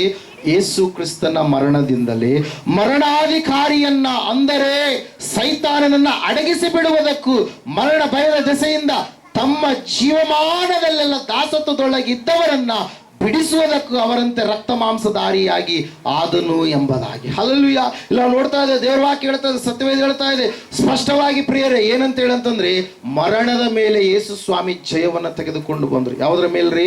ಮರಣದ ಮೇಲೆ. ಮರಣದ ಮೇಲೆ ಅಧಿಕಾರ ಯಾರಿಗಿತ್ತಂತೆ? ಸೈತಾನನಿಗೆ. ಪ್ರಿಯರೇ, ಇಲ್ಲಿ ನಾವು ನೋಡ್ತಾ ಇದ್ದೇವೆ, ಮರಣಾಧಿಕಾರಿ ಅಂದರೆ ಸೈತಾನನನ್ನು ಅಡಗಿಸಿ ಬಿಡುವುದಕ್ಕೂ ಎಂಬುದಾಗಿ ವಾಕ್ಯ ಸ್ಪಷ್ಟವಾಗಿ ಹೇಳ್ತಾ ಇದೆ. ಹಲ್ಲೆಲೂಯಾ. ಎಲ್ಲರಿಗೂ ಮರಣದ ಭಯವನ್ನು ತೋರಿಸ್ತಾ ಇದ್ದ ಸೈತಾನ. ಹಲ್ಲೆಲೂಯಾ. ಆದರೆ ನಾವು ನೋಡ್ತಾ ಇದ್ದೇವೆ, ಯೇಸು ಸ್ವಾಮಿ ಮರಣದ ಮೇಲೆ ಆತನು ಜಯವನ್ನು ಹೊಂದಿದವನಾಗಿ, ಸಂಪೂರ್ಣವಾಗಿ ಆ ಮರಣದ ಮೇಲೆ ಜಯವನ್ನು ಸಾಧಿಸಿದ ಆತನಾಗಿ ಆತನು ಎದ್ದು ಬಂದ. ಪ್ರಿಯರ, ಅದರ ಸಲುವಾಗಿ ನಾವು ನೋಡ್ತಾ ಇದ್ದೇವೆ, ಪ್ರಕಟಣೆ ಪುಸ್ತಕದಲ್ಲಿ ಒಂದು ಮಾತು ಇರುತ್ತೆ, 1ನೇ ಅಧ್ಯಾಯದಲ್ಲಿ ಈ ರೀತಿಯಾಗಿ ಏನಂತೇಳಿ ಅಂತಂದ್ರೆ 18ನೇ ವಚನ, ಸತ್ತವನಾದನು ಮತ್ತು ಈಗೋ ಯುಗ ಯುಗಾಂತರಗಳಲ್ಲಿ ಬದುಕುವವನಾಗಿದ್ದೇನೆ, ಮರಣದ ಮತ್ತು ಪಾತಾಳದ ಬೀಗದ ಕೈಗಳು ನನ್ನಲ್ಲಿ ಅವೇ ಎಂಬುದಾಗಿ. ಹಲ್ಲೆಲೂಯಾ. ಮರಣದ ಬೀಗದ ಕೈಗಳು ಮೊದಲು ಯಾರಲ್ಲಿದ್ವು? ಮರಣದ ಅಧಿಕಾರಿ ಎಂಬುದಾಗಿ ಮೊದಲು ಯಾರನ್ನ ಕರಿತಾ ಇದ್ರು? ಸೈತಾನನನ್ನ. ಆ ಮರಣದ ಮೇಲೆ ಯೇಸು ಸ್ವಾಮಿ ಜಯವನ್ನ ಸಾಧಿಸಿದ್ರು. ಪ್ರಿಯರು, ನಾವು ನೋಡ್ತಾ ಇದ್ದೇವೆ, ದೇವರ ವಾಕ್ಯ ಹೇಳ್ತಾ ಇದೆ, ಸತ್ಯವೇದ ಹೇಳ್ತಾ ಇದೆ ಸ್ಪಷ್ಟವಾಗಿ, ಆತನು ಮರಣದ ಮೇಲೆ ಜಯವನ್ನು ತೆಗೆದುಕೊಂಡು ಬಂದ. ಮರಣ ಅಂತಂದ್ರೆ ಎಲ್ಲರಿಗೂ ಕೂಡ ಭಯನೇ. ಮರಣದ ಆ ಆಳ್ವಿಕೆಯಿಂದ ದೇವರು ಬಿಡುಗಡೆಯನ್ನ ಕೊಟ್ಟ. ಪ್ರಿಯರೇ, ಅದಕ್ಕಾಗಿ ನಾವು ನೋಡ್ತಾ ಇದ್ದೇವೆ. 5ನೇದಾಗಿ ಗಲಾತ್ಯದವರಿಗೆ ಬರೆದ ಪತ್ರಿಕೆ 3ನೇ ಅಧ್ಯಾಯ 14ನೇ ವಚನ ಈ ರೀತಿಯಾಗಿ ಹೇಳ್ತಾ ಇದೆ. ಗಲಾತ್ಯದವರಿಗೆ ಬರೆದ ಪತ್ರಿಕೆ 5ನೇ ಅಧ್ಯಾಯ 14ನೇ ವಚನ. ಗಲಾತ್ಯದವರಿಗೆ ಬರೆದ 3ನೇ ಅಧ್ಯಾಯ 14ನೇ ವಚನ. ಸರಿ.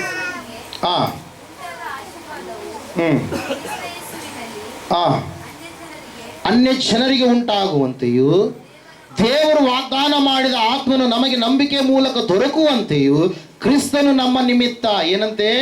ಶಾಪವಾಗಿ, ಧರ್ಮಶಾಸ್ತ್ರದಲ್ಲಿ ಹೇಳಿರುವ ಶಾಪದೊಳಗಿಂದ ನಮ್ಮನ್ನ ಬಿಡಿಸಿದನು ಎಂಬುದಾಗಿ. ಮರಕ್ಕೆ ತೂಗು ಹಾಕಲ್ಪಟ್ಟ ಪ್ರತಿಯೊಬ್ಬನು ಶಾಪಗ್ರಸ್ತನು ಎಂದು ಶಾಸ್ತ್ರದಲ್ಲಿ ಬರೆದದೆಯಲ್ಲ ಎಂಬುದಾಗಿ. ಹಲ್ಲೆಲೂಯಾ. Praise Lord. ಮರದ ಹಿಂದೆ ಬಚ್ಚಿಟ್ಟುಕೊಂಡಿದ್ದಾರೆ ಪಾಪ ಮಾಡಿರತಕ್ಕಂಥ ಆದಾಮ ಅವ್ವ. ಪ್ರಿಯರೇ, ಹಲ್ಲೆಲೂಯಾ.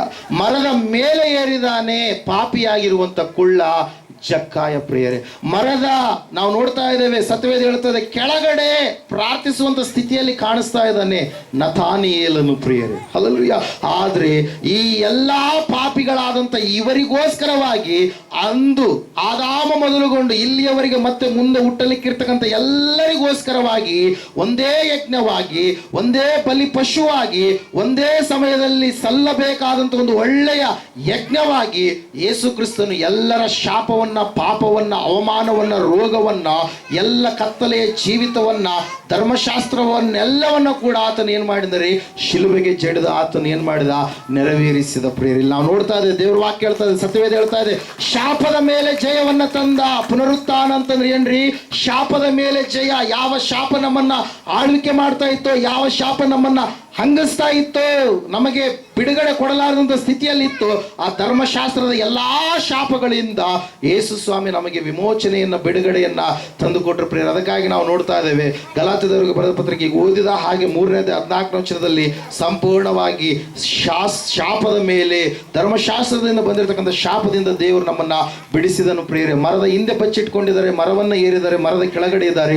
ಆದರೆ ಯೇಸುವಾದರೂ ಮರದ ಕಂಬವನ್ನ ಏರಿ ಆಕಾಶಕ್ಕೂ ಮತ್ತು ಭೂಮಿಯ ಮಧ್ಯದಲ್ಲಿ ಇರುವ ಆತನಾಗಿ, ಆತನು ಯಾವ ರೀತಿಯಾಗಿ ಐಗುಪ್ತ ದೇಶದಿಂದ ಬಂಧನದಿಂದ ಬಿಡುಗಡೆಯಾಗಿರ್ತಕ್ಕಂಥ ವ್ಯಕ್ತಿಗಳು ಅವರು ದೇವರನ್ನ ಸಂಪೂರ್ಣವಾಗಿ ಪರೀಕ್ಷಿಸಿದಂಥ ಸಮಯದಲ್ಲಿ ಹಾವುಗಳು ಬಂದು ಸರ್ಪಗಳು ಬಂದು ಅವರನ್ನ ನಾಶ ಮಾಡುವಂತ ಸಮಯದಲ್ಲಿ ದೇವರ ಒಂದು ಆಲೋಚನೆಯನ್ನು ಕೊಡ್ತಾರೆ ಮೋಶೆಗೆ, ಏನಂತ ಹೇಳಿ, ಸರ್ಪವನ್ನ ನೀನೇನ್ ಮಾಡು, ಎತ್ತಿ ಇಡಿ ಎಂಬುದಾಗಿ. ಯಾವ ಸರ್ಪದು?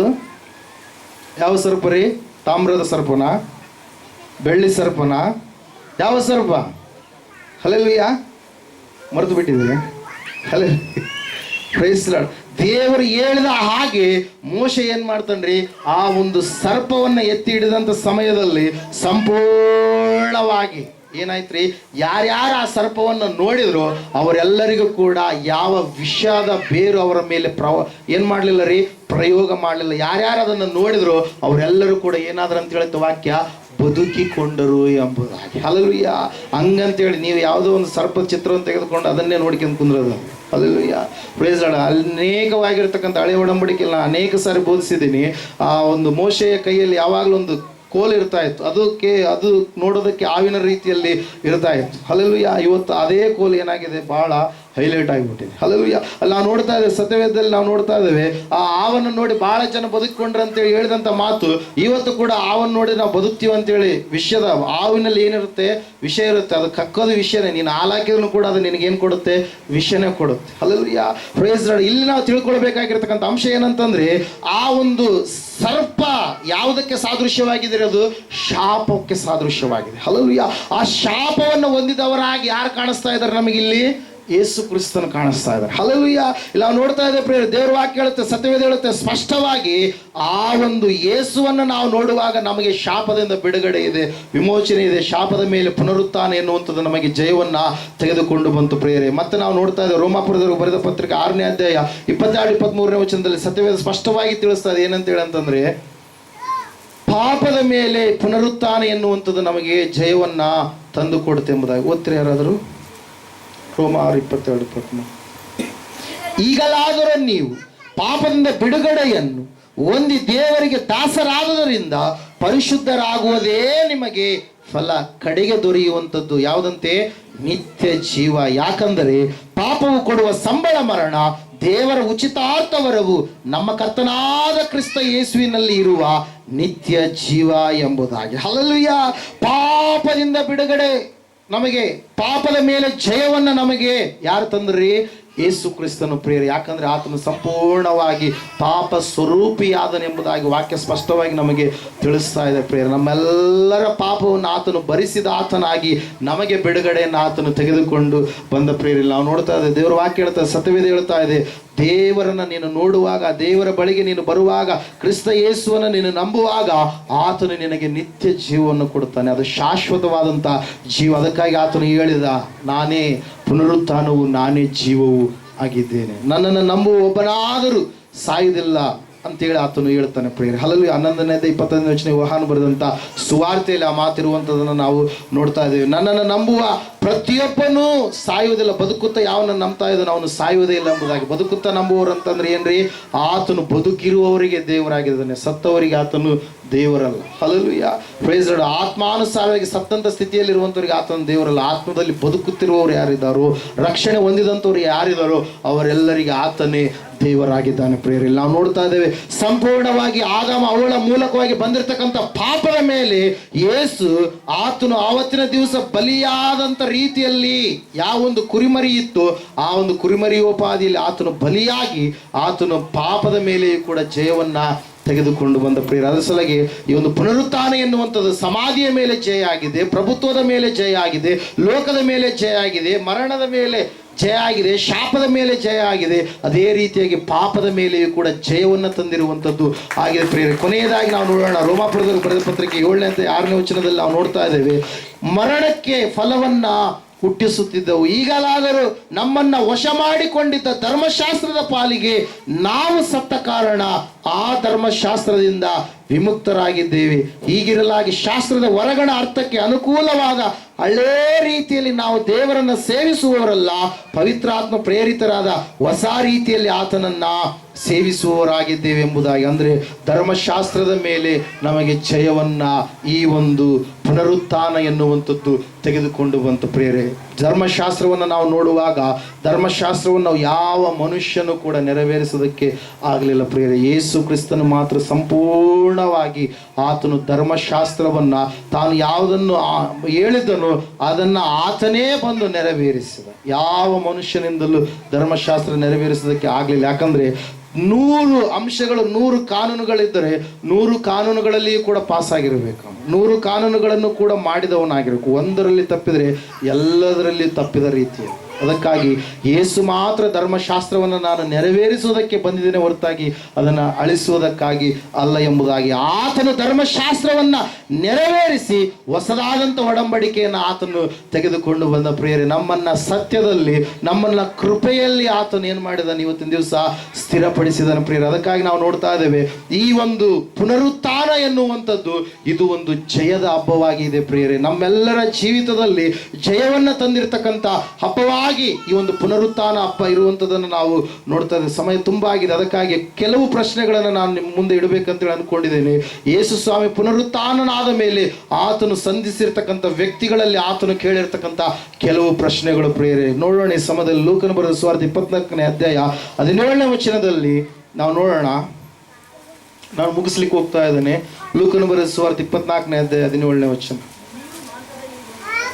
ನೀವು ಮಾರ್ಗದಲ್ಲಿ ಹೋಗುತ್ತಾ ಚರ್ಚಿಸಿ ಮಾತಾಡಿಕೊಳ್ಳುವ ಈ ಸಂಗತಿಗಳೇನು ಎಂದು ಕೇಳಲು. ಹಲ್ಲೆಲೂಯ. ಯೇಸು ಕೇಳ್ತಾ ಇದ್ದಾರೆ, ನೀವು ಮಾತಾಡುತ್ತಿರುವ ಈ ಸಂಗತಿಗಳು ಏನು? ಆ ಶಿಷ್ಯರು ಇಬ್ಬರು ಮಾತಾಡಿಕೊಂಡು ಹೋಗ್ತಾ ಇದ್ದಾರೆ. ಎಮ್ಮಾಹು ಎನ್ನುವಂತ ಒಂದು ಗ್ರಾಮದ ಕಡೆಗೆ ಅವರು ಹೋಗ್ತಾ ಇದ್ದಾರೆ. ಯೇಸು ಅವರ ಮಧ್ಯದಲ್ಲಿ ಪ್ರತ್ಯಕ್ಷನಾಗಿ ಅವರು ಮಾತಾಡಿಕೊಳ್ಳುವಂಥದ್ದನ್ನು ಕೇಳಿಸಿಕೊಳ್ತಾ ಇದ್ದಾನೆ ಪ್ರಿಯರೇ. ಹಲ್ಲೆಲೂಯಾ. ಅವರು ಯಾರ ವಿಷಯವಾಗಿ ಮಾತಾಡ್ತಾ ಇದ್ದಾರೆ? ಯೇಸು ಕ್ರಿಸ್ತನ ವಿಷಯವಾಗಿ, ಆತನಿಗೆ ಬಂದಿರತಕ್ಕಂಥ ಶ್ರಮೆ ಮರಣದ ವಿಷಯವಾಗಿ ಮಾತಾಡ್ತಾ ಇದ್ದಾರೆ. ಆತನು ಎದ್ದು ಬರ್ತೀನಿ ಎಂಬುದಾಗಿ ಹೇಳಿದಂಥ ವಿಷಯಗಳಿಗಾಗಿ ಅವರು ಮಾತಾಡಿಕೊಂಡು ಏನು ಮಾಡ್ತಾ ಇದ್ದಾರೆ?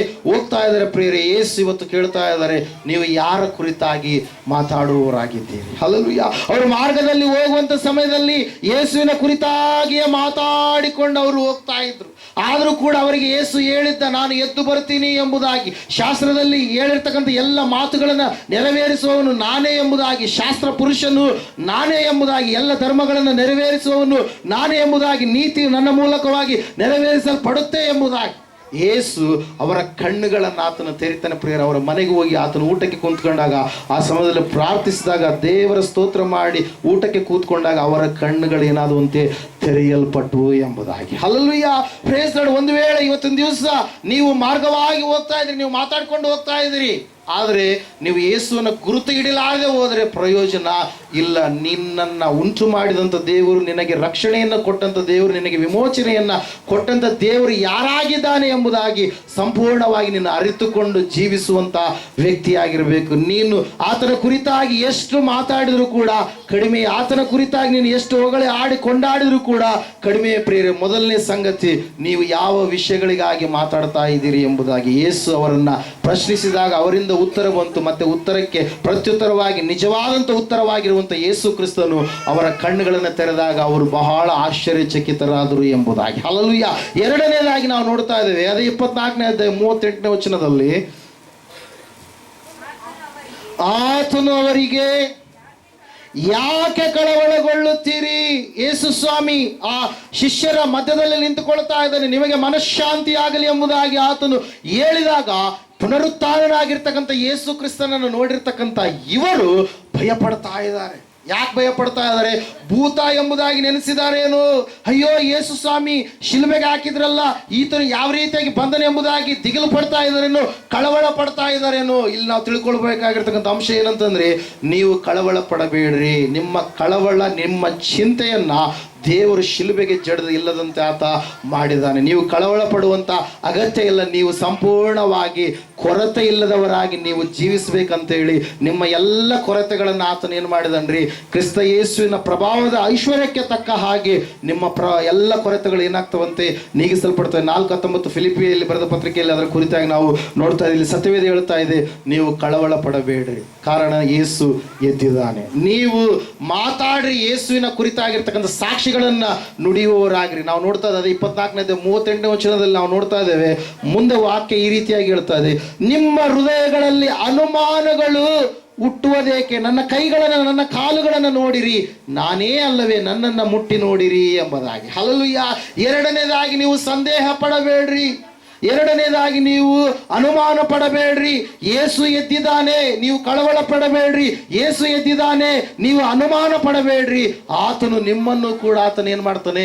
ಎಬ್ಬಿಸ್ತಾನೆ. 1 ಥೆಸಲೋನಿಕ 4ನೇ ಅಧ್ಯಾಯದಲ್ಲಿ ನಾವು ನೋಡ್ತಾ ಇದ್ದೇವೆ 13ನೇ ವಚನದಿಂದ ಈ ರೀತಿಯಾಗಿ ಹೇಳುತ್ತೆ ವಾಕ್ಯ. ಏನಂತ ಹೇಳಂತಂದ್ರೆ, ನಾವು ಇತರರಂತೆ ದುಃಖಿಸುವುದು ನಮ್ಮ ಮನಸ್ಸಿಗೆ ಒಪ್ಪುವುದಿಲ್ಲ.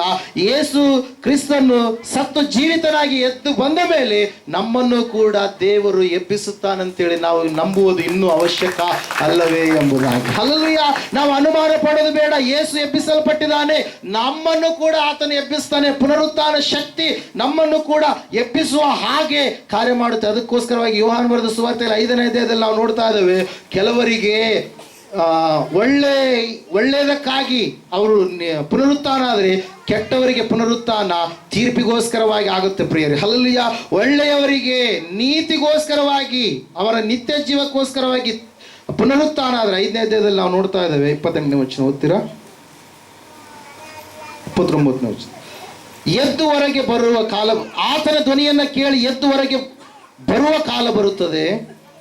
ಒಳ್ಳೆಯದನ್ನು ಮಾಡಿದವರಿಗೆ ಜೀವಕ್ಕಾಗಿ ಪುನರುತ್ಥಾನವಾಗುವುದು, ಕೆಟ್ಟದನ್ನು ನಡೆಸಿದವರಿಗೆ ತೀರ್ಪಿಗಾಗಿ ಪುನರುತ್ಥಾನವಾಗುವುದಿಲ್ಲ. ನಾವು ನೋಡ್ತಾ ಇದ್ದೇವೆ, ಯೇಸು ಸ್ವಾಮಿಯ ನಂಬಿದ ಮೇಲೆ ನಾವು ಅನುಮಾನಗಳನ್ನು, ಸಂದೇಹಗಳನ್ನು ಇಟ್ಟುಕೊಳ್ಳುವಂಥದ್ದು ಬೇಡ. ಯಾಕಂದ್ರೆ ಆತನು ನಮ್ಮನ್ನ ಎಬ್ಬಿಸ್ತಾನೆ, ಆತನು ನಮಗೆ ವಿಮೋಚನೆಯನ್ನ ಕೊಡ್ತಾನೆ. ವಾಕ್ಯ ಹೇಳ್ತಾನೆ, ಸತ್ಯವೇದ ಹೇಳ್ತಾ ಇದೆ, ಒಳ್ಳೆಯವರು ದೇವರ ಮಕ್ಕಳಾಗಿರ್ತಕ್ಕಂಥ ನಾವು, ರಕ್ಷಣೆ ಗುಂಪಿನಲ್ಲಿ ಇರ್ತಕ್ಕಂಥ ನಾವು, ರಕ್ಷಿಸಲ್ಪಟ್ಟಿರ್ತಕ್ಕಂಥ ನಾವು, ಆತನ ಒಂದು ಮರಣಕ್ಕೆ ಸಾದೃಶ್ಯವಾದಂಥ ಮರಣದಲ್ಲಿ, ಆತನ ಏನು ಹೇಳ್ತಿದ್ವಿ, ಪುನರುತ್ಥಾನಕ್ಕೆ ಸಾದೃಶ್ಯವಾದಂಥ ಪುನರುತ್ಥಾನದಲ್ಲಿ ಜೀವಿಸುವಂಥ ನಾವು ಏನಾಗಿದ್ದೇವ್ರಿ? ನಿತ್ಯ ಜೀವಕ್ಕೋಸ್ಕರವಾಗಿ ಪುನರುತ್ಥಾನವಾಗುವುದಕ್ಕಾಗಿ ಕರೆಯಲ್ಪಟ್ಟಂತವರಾಗಿದ್ದೇವೆ ಪ್ರಿಯರೇ. ಹಲ್ಲೆಲೂಯಾ. Praise Lord. ಅದಕ್ಕಾಗಿ ನಾವು ಭಯ ಪಡುವಂಥದ್ದು ಬೇಕಾಗಿಲ್ಲ, ದಿಗಿಲು ಪಡುವಂಥದ್ದು ಬೇಕಾಗಿಲ್ಲ ಪ್ರಿಯರೇ. ಇವತ್ತಿನ ದಿವಸದಲ್ಲಿ ನಾವು ನೋಡ್ತಾ ಇದ್ದೇವೆ, ಅನೇಕ ಜನರು ಅನೇಕವಾದಂಥ ಥಿಯರಿಗಳನ್ನು ತೆಗೆದುಕೊಂಡು ಬಂದ್ಬಿಟ್ಟಿದ್ದಾರೆ. ಏನಂತ ಹೇಳಂತಂದ್ರೆ, ಕೆಲವರು ಹೇಳ್ತಾರೆ ಯೇಸು ಸ್ವಾಮಿ ಮರಣವನ್ನು ಮರಣಿಸಿ ಮೃತ್ಯುಂಜಯನಾಗಿ ಆತನು ಎದ್ದು ಬರಲೇ ಇಲ್ಲ ಎಂಬುದಾಗಿ, ಸೂನ್ ಥಿಯರಿ ಎಂಬುದಾಗಿ ಏನ್ ಮಾಡ್ತಾ ಇದ್ದಾರೆ? ಹೇಳ್ತಾ ಇದ್ದಾರೆ, ಯೇಸು ಸ್ವಾಮಿ ಶಿಲುಬೆ ಮೇಲೆ ಸಾಯಲಿಲ್ಲ, ಆತನು ಕೇವಲ ಮೂರ್ಛೆ ಹೋದನು ಎಂಬುದಾಗಿ. ಹಲ್ಲೆಲೂಯಾ. Praise Lord. ಆ ಜನರು ಥಿಯರಿಗಳನ್ನು ತೆಗೆದುಕೊಂಡು ಬಂದಿದ್ದಾರೆ, ಸಿದ್ಧಾಂತಗಳನ್ನ ತೆಗೆದುಕೊಂಡು ಬಂದಿದ್ದಾರೆ. ಯೇಸುವಿಗೆ ಬಂದಿರತಕ್ಕಂಥ ಘೋರವಾದಂಥ ಶಿಕ್ಷೆ, ಆತನು 6 ತಾಸುಗಳಲ್ಲಿ ಮರಣ ಹೊಂದಿರತಕ್ಕಂಥ ಒಂದು ಸ್ಥಿತಿಯನ್ನು ನೋಡಿ ಪೊಂತ್ಯ ಪಿಲಾತನೇ ಏನಂದ್ರಿ? ಆಶ್ಚರ್ಯಚಕಿತನಾದ. 6 ದಿವಸಗಳವರೆಗೆ ಶಿಲುಬೆಯ ಮೇಲೆ ಹಾಕಲ್ಪಟ್ಟಂಥವರು ಸಾಯುವುದಿಲ್ಲ. ಅಷ್ಟು ಕ್ರೂರವಾದಂಥ ಘೋರವಾದಂಥ ಶಿಕ್ಷೆ ಪ್ರಿಯರದ. ಹದ್ದುಗಳು ಬಂದು ಅವರನ್ನ, ಕಾಗೆಗಳು ಬಂದು ಅವರನ್ನು ಏನು ಮಾಡ್ತಾ ಇದ್ವು ಅಂತ ಮಾಂಸವನ್ನ ತಿನ್ನುವಂಥ ಸ್ಥಿತಿ. ಜೀವಂತವಾಗಿ ಅವ್ರನ್ನ ತಿಂತಾ ಇದ್ದಾವೆ.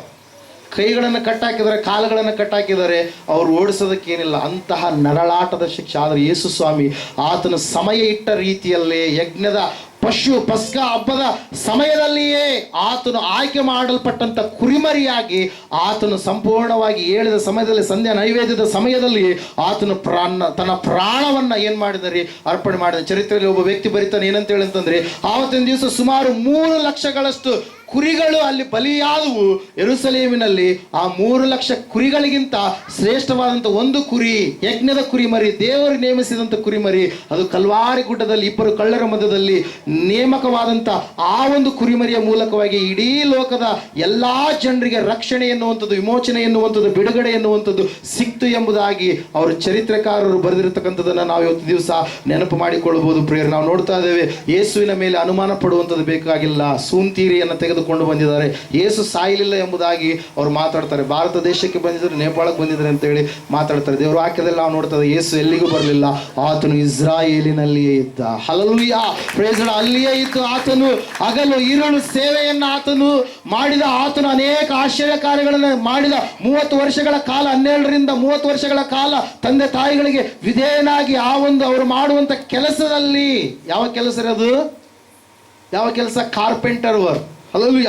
ಆ ಕೆಲಸದಲ್ಲಿಯೇ ನಿಮ್ಮಗ್ನನಾಗಿ ಆತ ಇದ್ದ ಪ್ರಿಯರೇ. 30ನೇ ವರ್ಷ, 31, 32, 33 ಈ ವರ್ಷಗಳಲ್ಲಿ ಆತನು ಸೇವೆಯಲ್ಲಿ ಸ್ಥಿರನಾಗಿ ಇದ್ದ ಪ್ರಿಯರೇ ನಾವು ನೋಡ್ತಾ ಇದ್ದೇವೆ. ಆಮೇಲೆ ಇವ್ರು ಹೇಳ್ತಾರೆ ಅನುಮಾನ ಹುಟ್ಟಿಸುವಂತಹ ಥಿಯರಿಗಳು, ನೋ ಬರಿಯಲ್ ಥಿಯರಿ, ಅಂದ್ರೆ ಆತನನ್ನು ಸಮಾಧಿಯೇ ಮಾಡಲಿಲ್ಲ, ಆತನನ್ನು ಶಿಲುಬೆಯಿಂದ ಇಳಿಸಿ ತೆಗೆದುಕೊಂಡು ಹೋಗ್ಬಿಟ್ರು ಎಂಬುದಾಗಿ. Hallelujah, price lord. ಸಮಾಧಿನೇ ಮಾಡಲಿಲ್ಲ ಅಂತಂದ್ರೆ ಆ ಸಮಾಧಿಯನ್ನು ಕಾಯೋದಕ್ಕೋಸ್ಕರ ಅಷ್ಟು ಜನರು ಯಾಕೆ ಬೇಕಾಗಿತ್ತು? ಆ ಸಮಾಧಿಯ ಬಳಿಯಲ್ಲಿ ಮುದ್ರೆ ಹಾಕುವಂಥದ್ದಾದ್ರೂ ಯಾಕೆ ಬೇಕಾಗಿತ್ತು? ಇವತ್ತಿನ ದಿವಸ ನಾವು ನೋಡ್ತಾ ಇದ್ದೇವೆ, ಯೇಸು ಸ್ವಾಮಿಯನ್ನು ನಂಬಲಾರದವರು ಅನೇಕರು ಏನ್ ಮಾಡ್ತಾ ಇದ್ದಾರೆ, ಇಂತಹ ಸಿದ್ಧಾಂತಗಳನ್ನು, ಆತನನ್ನು ಸಮಾಧಿ ಮಾಡಲಿಲ್ಲ ಎನ್ನುವಂಥ ಸಿದ್ಧಾಂತವನ್ನು ಅವರು ತೆಗೆದುಕೊಂಡು ಬರ್ತಾ ಇದ್ದಾರೆ. ಅಷ್ಟು ಮಾತ್ರವಲ್ಲದೆ 3ನೇ ಥಿಯರಿಯನ್ನು ಅವರು ತೆಗೆದುಕೊಂಡು ಬಂದರು.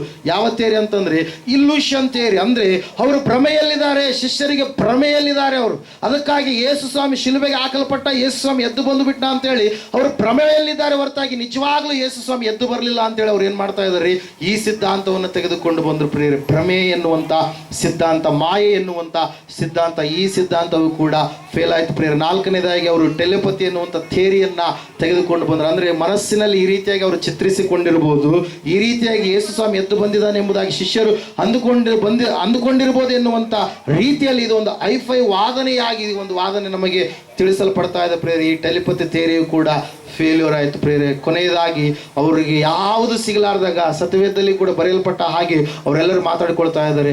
ಯೇಸು ಸ್ವಾಮಿ ಶಿಷ್ಯರು ಬಂದು ಸೈನಿಕರನ್ನು ಓಡಿಸಿ ಆತನ ದೇಹವನ್ನು ಹೊತ್ತುಕೊಂಡು ಹೋಗ್ಬಿಟ್ರು ಎನ್ನುವಂತ ನಾವು ನೋಡ್ತಾ ಇದ್ದೇವೆ. ಥೆಫ್ಟ್ ಥಿಯರಿ ಎಂಬುದಾಗಿ, ಅಂದ್ರೆ ಸ್ವಾಮಿಯ ದೇಹವನ್ನು ಕಳ್ಳತನ ಮಾಡಿದ್ರು ಎನ್ನುವಂತ ಸಿದ್ಧಾಂತವನ್ನು ತೆಗೆದುಕೊಂಡು ಬಂದರು ಪ್ರಿಯರೇ. ಆದರೆ ಈ ಎಲ್ಲ ಸಿದ್ಧಾಂತಗಳು ಸಂಪೂರ್ಣವಾಗಿ ಏನಾದವು, ತೊಲಗಿಸಲ್ಪಟ್ಟು ಪ್ರಿಯರೇ. ಯಾಕಂದ್ರೆ ಯೇಸು ಎದ್ದು ಬಂದಿರುವಂಥದ್ದು ಖಂಡಿತವಾಗಿಯೂ ನಿಜವಾಗಿರ್ತಕ್ಕಂಥ ಒಂದು ಕಾರ್ಯ ಆಗಿದೆ. ಆತನು ಸಂಪೂರ್ಣವಾಗಿ ಎದ್ದು ಬಂದೇ ಇದ್ದಾನೆ. ಅದಕ್ಕಾಗಿ ನಾವು ಅನುಮಾನ ಪಡುವಂಥದ್ದು ಬೇಕಾಗಿಲ್ಲ, ಕಳವಳ ಪಡುವಂಥದ್ದು ಬೇಕಾಗಿಲ್ಲ, ಸಂದೇಹ ಪಡುವಂಥದ್ದು ಬೇಕಾಗಿಲ್ಲ. ಯೋಹಾನ ಬರೆದ ಸುವಾರ್ತೆ 20ನೇ ಅಧ್ಯಾಯ 13ನೇ ವಚನದಲ್ಲಿ ನಾವು ಈ ರೀತಿಯಾಗಿ ನಾವು ನೋಡ್ತಾ ಇದ್ದೇವೆ. ಸತ್ಯವೇದ ಸ್ಪಷ್ಟವಾಗಿ ತಿಳಿಸ್ತಾ ಇದೆ ಪ್ರಿಯರೇ. ಏನಂತೇಳಿ ಅಂತಂದ್ರೆ, ಅಮ್ಮ ನೀನು ಯಾಕೆ ಅಳುತ್ತಿ ಎಂಬುದಾಗಿ ಮಗ್ದಲೇನ ಮರಿಯಳಿಗೆ ಯೇಸು ಸ್ವಾಮಿ ಪ್ರಶ್ನಿಸ್ತಾ ಇದ್ದಾರೆ. Hallelujah, praise Lord. ಅವರು ಆಕೆಯನ್ನ ಅಮ್ಮ ನೀನು ಯಾಕೆ ಅಳುತ್ತಿ ಎಂದು ಕೇಳಲು ಆಕೆ, ನನ್ನ ಸ್ವಾಮಿಯನ್ನು ತೆಗೆದುಕೊಂಡು ಹೋಗಿದ್ದಾರೆ, ಆತನನ್ನು ಎಲ್ಲಿಟ್ಟಿದ್ದಾರೋ ನನಗೆ ಗೊತ್ತಿಲ್ಲ ಅಂದಳು ಎಂಬುದಾಗಿ. ಹಲ್ಲೆಲೂಯಾ. ಇಲ್ಲ ನೋಡ್ತಾ ಇದ್ದೇವೆ, ಅಮ್ಮ ಯಾಕೆ ನೀನು ಅಳುತ್ತಿ, ಯಾಕೆ ಅಳುತ್ತಾ ಇದ್ದೀ? ಪಾಪ ಮಗ್ದಲಿನ ಮರಿಯಳು ಯೇಸು ಸ್ವಾಮಿಯ ಶಿಷ್ಯೆಯಾಗಿ ಆಕೆ ಬದಲಾವಣೆಯಾಗಿರುವಂಥದ್ದನ್ನು ನಾವು ನೋಡ್ತಾ ಇದ್ದೇವೆ. ಆಕೆಯಲ್ಲಿರ್ತಕ್ಕಂಥ 7 ದೆವ್ವಗಳನ್ನು ಯೇಸು ಸ್ವಾಮಿ ಹೊರಡಿಸಿದ್ದ ಆವತ್ತಿನ ದಿವಸದ ಸಂಪೂರ್ಣವಾಗಿ ಯೇಸು ಸ್ವಾಮಿ ಶಿಷ್ಯೆಯಾಗಿ ಆತನು ಹೋದ ಕಡೆಯಲ್ಲೆಲ್ಲ ಆಕೆ ಏನ್ ಮಾಡ್ತಾ ಇದ್ದಾಳೆ, ಹೋಗ್ತಾ ಇದ್ದಾಳೆ. ಅನೇಕ ಶಿಷ್ಯಂದರು, ಸಲೋಮಿ ಆಗಿರ್ಬೋದು, ತಾಯಿಯಾದಂಥ ಮರಿಯಳಾಗಿರ್ಬೋದು, ಮತ್ತೆ ನಾವು ನೋಡ್ತಾ ಇದ್ದೇವೆ ಯೋಸೆಯ ತಾಯಿಯಾದಂಥ ಮರಿಯಳಾಗಿರ್ಬೋದು, ಇವರೆಲ್ಲರೂ ಕೂಡ ಸ್ತ್ರೀ ಶಿಷ್ಯರಾಗಿ ಯೇಸು ಸ್ವಾಮಿಯನ್ನು ಹಿಂಬಾಲಿಸಿ ಹೋಗ್ತಾ ಇದ್ದಾರೆ ಪ್ರಿಯರೇ. ಅದರಲ್ಲಿ ಪ್ರಮುಖ ಪಾತ್ರವನ್ನು ನಾವು ನೋಡ್ತಾ ಇದ್ದೇವೆ, ಮಗ್ದಲದ ಮರಿಯಳು ಎಂಬುದಾಗಿ. ತಾಯಿ ಸಮಾಧಿಯ ಬಳಿಯಲ್ಲಿ ಹೋಗಿ ಏನು ಮಾಡ್ತಾ ಇದ್ದಾಳೆ, ಯೇಸು ಸ್ವಾಮಿಗೋಸ್ಕರವಾಗಿ ಅಳುತ್ತಾ ಇದ್ದಾಳೆ. ಅಯ್ಯೋ ನನ್ನ ಸ್ವಾಮಿಯ ದೇಹವನ್ನು ಯಾರು ತೆಗೆದುಕೊಂಡು ಹೋದ್ರು, ಆಕೆಗೆ ಗೊತ್ತಿಲ್ಲ ಯೇಸು ಸತ್ತು ಜೀವಿತನಾಗಿ ಎದ್ದಿದ್ದಾನೆಂಬುದಾಗಿ. ಸ್ವಾಮಿ ಆಕೆಯನ್ನ ಮಾತಾಡಿಸ್ತಾ ಇದ್ದಾರೆ 13ನೇ ವಚನದಲ್ಲಿ, ಯಾರನ್ನು ನೀನು ಹುಡುಕುತ್ತಿ ಎಂಬುದಾಗಿ. 15ನೇ ವಚನದಲ್ಲಿ ನಾವು ನೋಡ್ತಾ ಇದ್ದೇವೆ, ಯೇಸು ಆಕೆಯನ್ನು ಅಮ್ಮ ಯಾಕೆ ಅಳುತ್ತಿ, ಯಾರನ್ನು ನೀನು ಹುಡುಕುತ್ತಿ ಎಂಬುದಾಗಿ. ಹಲ್ಲೆಲೂಯಾ. ನೀನು ಯಾಕೆ ಅಳ್ತಾ ಇದೀಯಾ, ಯಾರನ್ನು ನೀನು ಹುಡುಕ್ತಾ ಇದೀಯಾ? Hallelujah, praise. ಆ ಒಂದು ಸಂದರ್ಭವನ್ನು ನಾವು ನೋಡುವಾಗ ಪ್ರಿಯರೇ, ಸಂಪೂರ್ಣವಾಗಿ ಈಕೆ ಯೇಸು ಸ್ವಾಮಿಯನ್ನು ಹುಡುಕ್ತಾ ಇದ್ದಾಳೆ. ಹಲ್ಲೆಲೂಯಾ. ಆದಾಮ ಅವ್ವಳು ತಪ್ಪಿ ಹೋದಂಥ ಸಮಯದಲ್ಲಿ ಅವರು ದೇವರು ಅವರನ್ನು ಹುಡುಕಿಕೊಂಡು ಬಂದ್ರೆ ಇವ್ರು ಏನ್ ಮಾಡಿದ್ರಂತೆ, ಬಚ್ಚಿಟ್ಕೊಂಡ್ರು ಆತನ ಸಪ್ಪಳವನ್ನ ಕೇಳಿ ಪ್ರಿಯರೇ. ಆದರೆ ಮಗ್ದಲದ ಮರಿಯಳು, ಈಕೆಯೂ ಕೂಡ ಸ್ತ್ರೀ, ಏದೇನ್ ತೋಟದಲ್ಲಿ ಸ್ತ್ರೀ ಇದ್ದಾಳೆ, ಅವಳು ಸಪ್ಪಳವನ್ನ ಕೇಳಿ ದೂರ ಬಚ್ಚಿಟ್ಕೊಂಡ್ರೆ ಸಮಾಧಿ ತೋಟದಲ್ಲಿ ಒಬ್ಬ ಸ್ತ್ರೀ ಬಂದಿದ್ದಾಳೆ, ಯೇಸುವನ್ನು ಹುಡುಕಿಕೊಂಡು ಬಂದಿದ್ದಾಳೆ ಪ್ರಿಯರೇ. ಹಲ್ಲೆಲೂಯಾ. ಯೇಸುಗೋಸ್ಕರವಾಗಿ ಕಣ್ಣೀರನ್ನ ಸುರಿಸ್ತಾ ಇದ್ದಾಳೆ. ಆತನನ್ನ ನೋಡಬೇಕು, ಆತನ ಸೇವೆಯನ್ನ ಮಾಡಬೇಕು ಎನ್ನುವಂತ ರೀತಿಯಲ್ಲಿ ಇಲ್ಲಿ ನಾವು ನೋಡ್ತಾ ಇದ್ದೇವೆ ಪ್ರಿಯರೇ. ಇವತ್ತಿನ ದಿವಸ ನೀವು ಯಾಕೆ ಅಳ್ತಾ ಇದ್ರಿ, ಯಾರಿಗೋಸ್ಕರವಾಗಿ ಅಳ್ತಾ ಇದ್ರಿ, ಯಾವ ಕಾರ್ಯಗಳಿಗೋಸ್ಕರವಾಗಿ ಅಳ್ತಾ ಇದ್ರಿ, ನೀವು ಯಾರನ್ನ ಹುಡುಕ್ತಾ ಇದ್ರಿ? ಲೋಕವನ್ನ, ಪರಲೋಕವನ್ನ, ದೇವರನ್ನ? ಈ ಲೋಕದಲ್ಲಿರ್ತಕ್ಕಂಥ ಕೆಲವೊಂದು ಕಾರ್ಯಗಳನ್ನ ಇವತ್ತು ನಮ್ಮ ಜೀವಿತವನ್ನ ಪರೀಕ್ಷೆ ಮಾಡಿಕೊಳ್ಳೋಣ. ಯೇಸು ಸ್ವಾಮಿ ಶಿಷ್ಯರನ್ನ ಆಗಿ ಬಿಟ್ಟು ಹೋಗ್ಲಿಲ್ಲ ಪ್ರಿಯರೇ. 21ನೇ ಅಧ್ಯಾಯ 10ನೇ ವಚನದಲ್ಲಿ ನಾವು ನೋಡ್ತಾ ಇದ್ದೇವೆ, 21ನೇ ಅಧ್ಯಾಯ 5ನೇ ವಚನದಲ್ಲಿ ನಾವು ನೋಡ್ತಾ ಇದ್ದೇವೆ. ಯೋಹಾನ ಬರೆದ ಸುವಾರ್ತೆಯಲ್ಲಿ 21ನೇ ಅಧ್ಯಾಯ 16, 17, 21ನೇ ಅಧ್ಯಾಯ 15ನೇ ವಚನದಲ್ಲಿ ನಾವು ನೋಡ್ತಾ ಇದ್ದೇವೆ, ಮಕ್ಕಳಿರಾ ಎಂಬುದಾಗಿ 7 ಜನ ಶಿಷ್ಯರು ಏನ್ ಮಾಡ್ತಾ ಇದ್ದಾರೆ, ನತಾನಿಯೇಲನ್ನು ಮೊದಲುಗೊಂಡು ಪೇತ್ರ, ಯೋಹಾನ, ಯಾಕೋಬ ಇವರೆಲ್ಲರೂ ಕೂಡ ಮೀನುಗಳನ್ನು ಹಿಡಿಯೋದಕ್ಕೆ ಹೋದಂತ ಸಮಯದಲ್ಲಿ ಅವರಿಗೂ ಮೀನುಗಳು ಸಿಗಲಿಲ್ಲ ಪ್ರಿಯರೇ. ಆ ಸಮಯದಲ್ಲಿ ಯೇಸು ಸ್ವಾಮಿ ಏನ್ ಮಾಡ್ತಾ ಇದ್ದಾರೆ, ಮಕ್ಕಳಿರ ನಿಮಗೆ ತಿನ್ನುವುದಕ್ಕೆ ಏನು ಇಲ್ವಾ, ಆಹಾರ ಇಲ್ವಾ ಎಂಬುದಾಗಿ ಆತನು ಕೇಳ್ತಾ ಇದ್ದಾನೆ. ಯಾಕಂದ್ರೆ ಆತನೇ ನಮಗೆ ಆಹಾರವನ್ನ ಒದಗಿಸಿಕೊಡುವ ಆತನೇ ಭೂಮಿಯ ಮೇಲೆ ಇರ್ತಕ್ಕಂಥ ಎಲ್ಲಾ ಜನರಿಗೆ ಬೇಕಾಗಿರ್ತಕ್ಕಂಥ ಆಹಾರವನ್ನ ಕೊಡುವ ಆತನ. ಇವರು ಹುಡುಕ್ತಾ ಇದ್ದಾರೆ, ಅಲ್ಲಿ ನಾವು ನೋಡ್ತಾ ಇದ್ದೀವಿ, ವಾಕ್ಯ ಹೇಳ್ತಾ ಇದೆ ಅವರು ರಾತ್ರಿ ಎಲ್ಲ ಪ್ರಯಾಸ ಪಟ್ಟರಂತೆ. ಅಲ್ಲೂ ಯಾವ ವಚನ ಓದ್ತೀರಾ?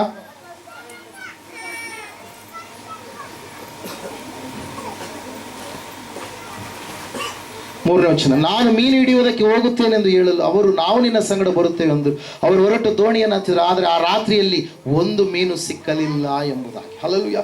ಯೇಸು ಆ ಸ್ಥಳಕ್ಕೆ ಅವರನ್ನು ಹುಡುಕಿಕೊಂಡು ಬಂದ. ಯೇಸು ಸ್ವಾಮಿ ಅವರ ಸಮೀಪಕ್ಕೆ ಬಂದು ಹೇಳ್ತಾ ಇದ್ದಾರೆ ಏನಂತೇಳಿ, ಮಕ್ಕಳಿರಾ ನಿಮಗೆ ಊಟಕ್ಕೆ ಏನು ಇಲ್ವಾ? ಅವರು ಹೇಳ್ತಾ ಇದ್ದಾರೆ ನಮಗೆ ಏನು ಇಲ್ಲ ಎಂಬುದಾಗಿ. ಈ ಸಮಯದಲ್ಲಿ ನಿಮ್ಮ ಬಲಗಡೆಯಲ್ಲಿ ನೀವು ಬಲೆಗಳನ್ನು ಹಾಕ್ರಿ ಎಂಬುದಾಗಿ ಹೇಳಿದಾಗ ಎಷ್ಟು ಮೀನುಗಳು ಸಿಕ್ಕುವಂತ್ರಿ? 11ನೇ ವಚನದಲ್ಲಿ ನಾವು ನೋಡ್ತಾ ಇದ್ದೇವೆ 153 ದೊಡ್ಡದಾಗಿರ್ತಕ್ಕಂಥ ಮೀನುಗಳು ಪ್ರಿಯರೇ. ಹಲ್ಲೆಲೂಯಾ. ಯೇಸು ಪುನರುತ್ಥಾನನಾಗಿದ್ದಾನೆ. ಯೇಸು ಪ್ರಶ್ನೆ ಕೇಳಿಸ್ತಾ ಇದ್ದಾನೆ. ಯೇಸು ನಮ್ಮನ್ನು ಪ್ರಶ್ನಿಸ್ತಾ ಇದ್ದಾನೆ, ನಿಮಗೆ ಊಟಕ್ಕೆ ಬೇಕಾದಂತ ಆಹಾರ ಇಲ್ವಾ? ಆತನು ಒದಗಿಸ್ತಾನೆ, ನೀವು ಆತನನ್ನ ನಂಬುವುದೇ ಆದರೆ ಆತನು ನಿಮಗೆ ಬೇಕಾದಂತ ಅವಸರತೆಗಳನ್ನ ತೀರಿಸ್ತಾನೆ. ಇಲ್ಲಿ ಶಿಷ್ಯರಿಗೆ ಕೇಳ್ತಾ ಇದ್ದಾನೆ, ಶಿಷ್ಯರ ಅವಸರತೆಗಳನ್ನು ತೀರಿಸಿದಂಥ ದೇವರು ನಿನ್ನ ಅವಸರತೆಯನ್ನು ಕೂಡ ತೀರಿಸಲು ಆತನು ಇಷ್ಟವುಳ್ಳಂತ ದೇವರಾಗಿದ್ದಾನೆ. ನಿನ್ನ ಜೀವಿತದಲ್ಲಿ ಕೂಡ ಅದ್ಭುತಗಳನ್ನು ಮಾಡಲು ಇಷ್ಟವುಳ್ಳಂತ ದೇವರಾಗಿದ್ದಾನೆ. ಅವರು ಹಿಡಿದ ಮೀನುಗಳಲ್ಲಿ ಕೆಲವನ್ನ ತನ್ನಿರಿ ಎಂಬುದಾಗಿ ಆತನು ತರಿಸಿಕೊಂಡು ಆತನು ಕೂಡ ಅವರ ಸಂಗಡ ಏನ್ ಮಾಡಿದಂತೆ ಭುಜಿಸಿದನು ಎಂಬುದಾಗಿ. ಮತ್ತೆ ಪೇತ್ರನಿಗೆ ಅಪ್ಪವರು ಈಗಾಗಲೇ ಹೇಳಿದ ಹಾಗೆ, ಪೇತ್ರನೇ ನೀನು ನನ್ನನ್ನು, ಸಿಮೋನನೇ ನೀನು ನನ್ನನ್ನು ಪ್ರೀತಿಸ್ತೀಯಾ, ನನ್ನ ಮೇಲೆ ಮಮತೆ ಇಟ್ಟಿದ್ದೀಯೋ ಎಂಬುದಾಗಿ 3 ಸಾರಿ ಕೇಳ್ತಾರೆ.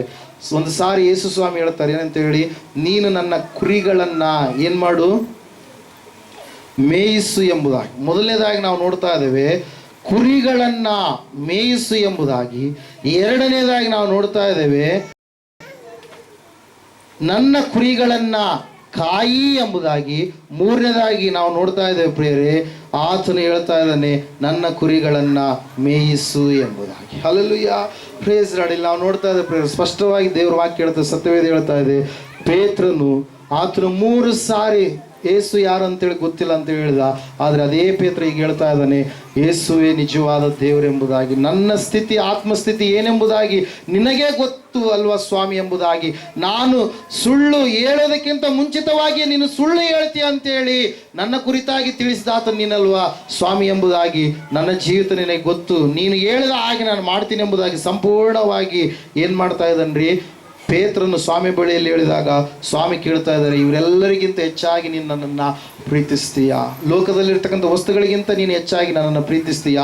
ಲೋಕದಲ್ಲಿರ್ತಕ್ಕಂಥ ಸ್ನೇಹಿತರಿಗಿಂತ, ಬಂಧು ಬಳಗದವರಿಗಿಂತ, ತಂದೆ ತಾಯಿಗಿಂತ, ಹೆಂಡತಿಗಿಂತ, ಮಕ್ಕಳಿಗಿಂತ, ಇವರೆಲ್ಲರಿಗಿಂತ ನೀನು ನನ್ನನ್ನು ಹೆಚ್ಚಿನದಾಗಿ ಪ್ರೀತಿಸ್ತೀಯ? ಇವತ್ತು ನೀವು ಯಾರನ್ನು ಪ್ರೀತಿಸುವವರಾಗಿದ್ದೀರಿ?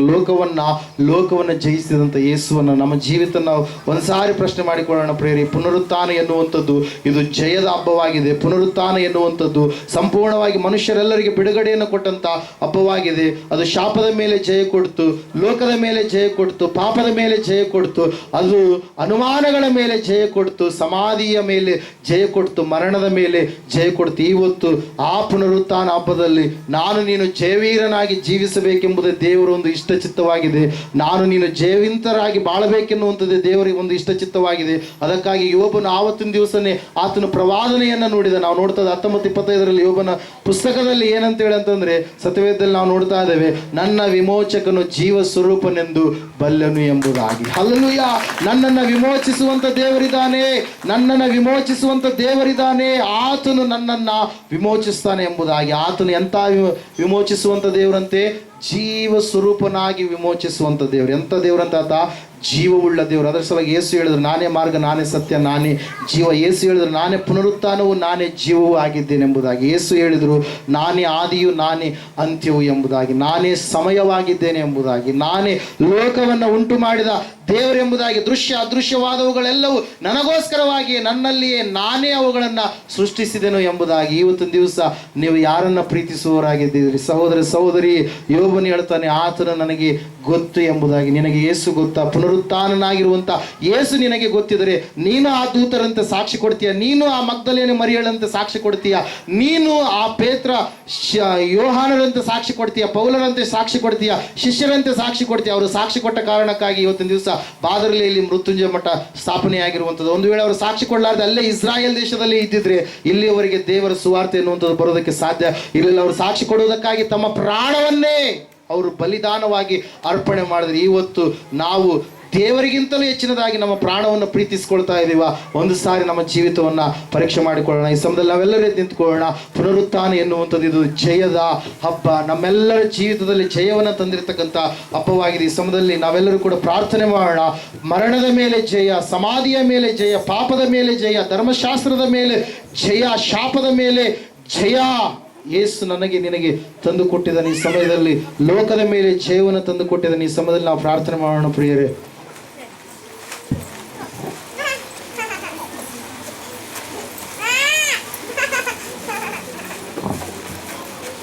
ಪ್ರಾರ್ಥನೆ, ಎಲ್ಲರೂ ಪ್ರಾರ್ಥನೆ ಮಾಡ್ರಿ. ಹೊರಗಡೆ ಇದ್ದರೆ ಒಳಗಡೆ ಬರ್ರಿ. ಸರ್ವಶಕ್ತಿಯುಳ್ಳ ದೇವರೇ, ಕರುಣಾನಿಧಿಯ ತಂದೆ, ನಿನಗೆ ಸ್ತೋತ್ರ. ಸವಿಸ್ತಾರವಾಗಿ ಸ್ವಾಮಿ ಸ್ಪಷ್ಟವಾಗಿ ನನ್ನ ಸಂಗಡ ನಮ್ಮೆಲ್ಲರ ಸಂಗಡ ನೀನು ಮಾತಾಡಿದಕ್ಕಾಗಿ ಸ್ತೋತ್ರ. ಹೌದು ಕರ್ತನೆ, ದೇವರಾತ್ಮನೇ, ಪರಿಶುದ್ಧಾತ್ಮನೇ, ನಮಗೆ ಜಯವನ್ನು ಕೊಟ್ಟ ದೇವರೇ ನಿನಗೆ ಸ್ತೋತ್ರ. ಈ ಜಯದಲ್ಲಿ ಸ್ವಾಮಿ, ಜಯಕ್ಕೆ ಸಂಬಂಧಪಟ್ಟಿರ್ತಕ್ಕಂಥ ಎಲ್ಲ ಸುಗುಣಗಳನ್ನು ನಮ್ಮೊಳಗೆ ತುಂಬಿಸಿ, ಬಲಪಡಿಸಿ, ಭದ್ರಪಡಿಸಿ, ಜೀವನದ ಕೊನೆ ಅವಧಿಯ ದಿನದವರೆಗೂ ಕರ್ತನೆ ನಿನ್ನ ಜಯ ಆಶೀರ್ವಾದವನ್ನು ಸಂಪೂರ್ಣವಾಗಿ ಸ್ವಾಮಿ ಬೆಳಕು ಹಾಕಿ ನಡಿಲಿಕ್ಕಾಗದಂತೆ ಅನುಭವಿಸುವಂತೆ ನೀನೇ ಬಲಪಡಿಸಿ, ಭದ್ರಪಡಿಸಿ. ಸರ್ವ ಸುಭಿಕ್ಷತೆಯು ಸರ್ವವು ನಿನ್ನ ಕೈಯಲ್ಲುಂಟಪ್ಪ. ಇವತ್ತು ಕೇಳಿದ ವಾಕ್ಯದ ಮೂಲಕವಾಗಿ ಅನೇಕರು ಕರ್ತನೆ ಬದಲಾವಣೆಯಾಗಿದ್ದಾರೆ. ಹೌದು ಕರ್ತನೆ, ನೀನು ತಿಳಿಸಿದ ಹಾಗೆಯೇ ಜಯವೀರರಾಗಿ ಲೋಕದೊಳಗೆ ಇರುವುದಕ್ಕಾಗಿ ಸಾಮರ್ಥ್ಯತೆಯನ್ನ, ನೀನು ಮೆಚ್ಚುವ ರೂಪವನ್ನ, ಕರ್ತನೆ ನಿನ್ನ ಆಜ್ಞೆಗಳನ್ನು ಹಿಡ್ಕೊಂಡು ನಡೆಯುವ ಒಳ್ಳೆತನವನ್ನ ಅನ್ವಯಿಸಿ ಜೀವಿಸುವ ಎಲ್ಲ ಶುಭದಾಯಕ ವಾಕ್ಯಗಳನ್ನ, ಆಜ್ಞೆಗಳನ್ನ, ಎಚ್ಚರಿಕೆಗಳನ್ನ ನನಗೂ ನಮ್ಮೆಲ್ಲರಿಗೂ ತಿಳಿಸಿದ್ದೀರಪ್ಪ. ಹೌದು ಕರ್ತನೆ, ಸರ್ವ ಜನರ ವಿಮೋಚನೆಗೆ ಈ ಹೊತ್ತು ಕರ್ತನೆ ಸರ್ವ ಜನರಿಗೆ ಜಯವನ್ನು ಕೊಟ್ಟಿರುವಂತ ಈ ದಿವಸಕ್ಕಾಗಿ ನಿಮಗೆ ಸ್ತೋತ್ರ. ಹೌದು ಕರ್ತನೆ, ನಿನ್ನ ಹತ್ತಿರಕ್ಕೆ ಬರೋರೆಲ್ಲರಿಗೂ ಕರ್ತನೆ ಸಂಪೂರ್ಣವಾಗಿ ಮೇಲನ್ನು, ಪರಿಪೂರ್ಣ ಆನಂದವನ್ನು ನೀನು ಕೊಟ್ಟಿದ್ದೀ. ಅದಕ್ಕಾಗಿ ಸ್ತೋತ್ರ. ಎಲ್ಲ ಘನ, ಮಾನ, ಮಹಿಮೆ, ಪ್ರಭಾವ ನಿಮ್ಮ ಪಾಲಕ್ಕೆ ಸಮರ್ಪಣೆ. ಯೇಸು ಕ್ರಿಸ್ತ ಮಹಾಪ್ರಭುಗಳ ಪರಿಶುದ್ಧಿಗೆ ನಮ್ಮನ್ನು ಬಿಡಿ ಹೊಂದಿದ್ದೇವೆ ಪರಮ ತಂದೆ. ಹಲ್ಲೆಲೂಯಾ.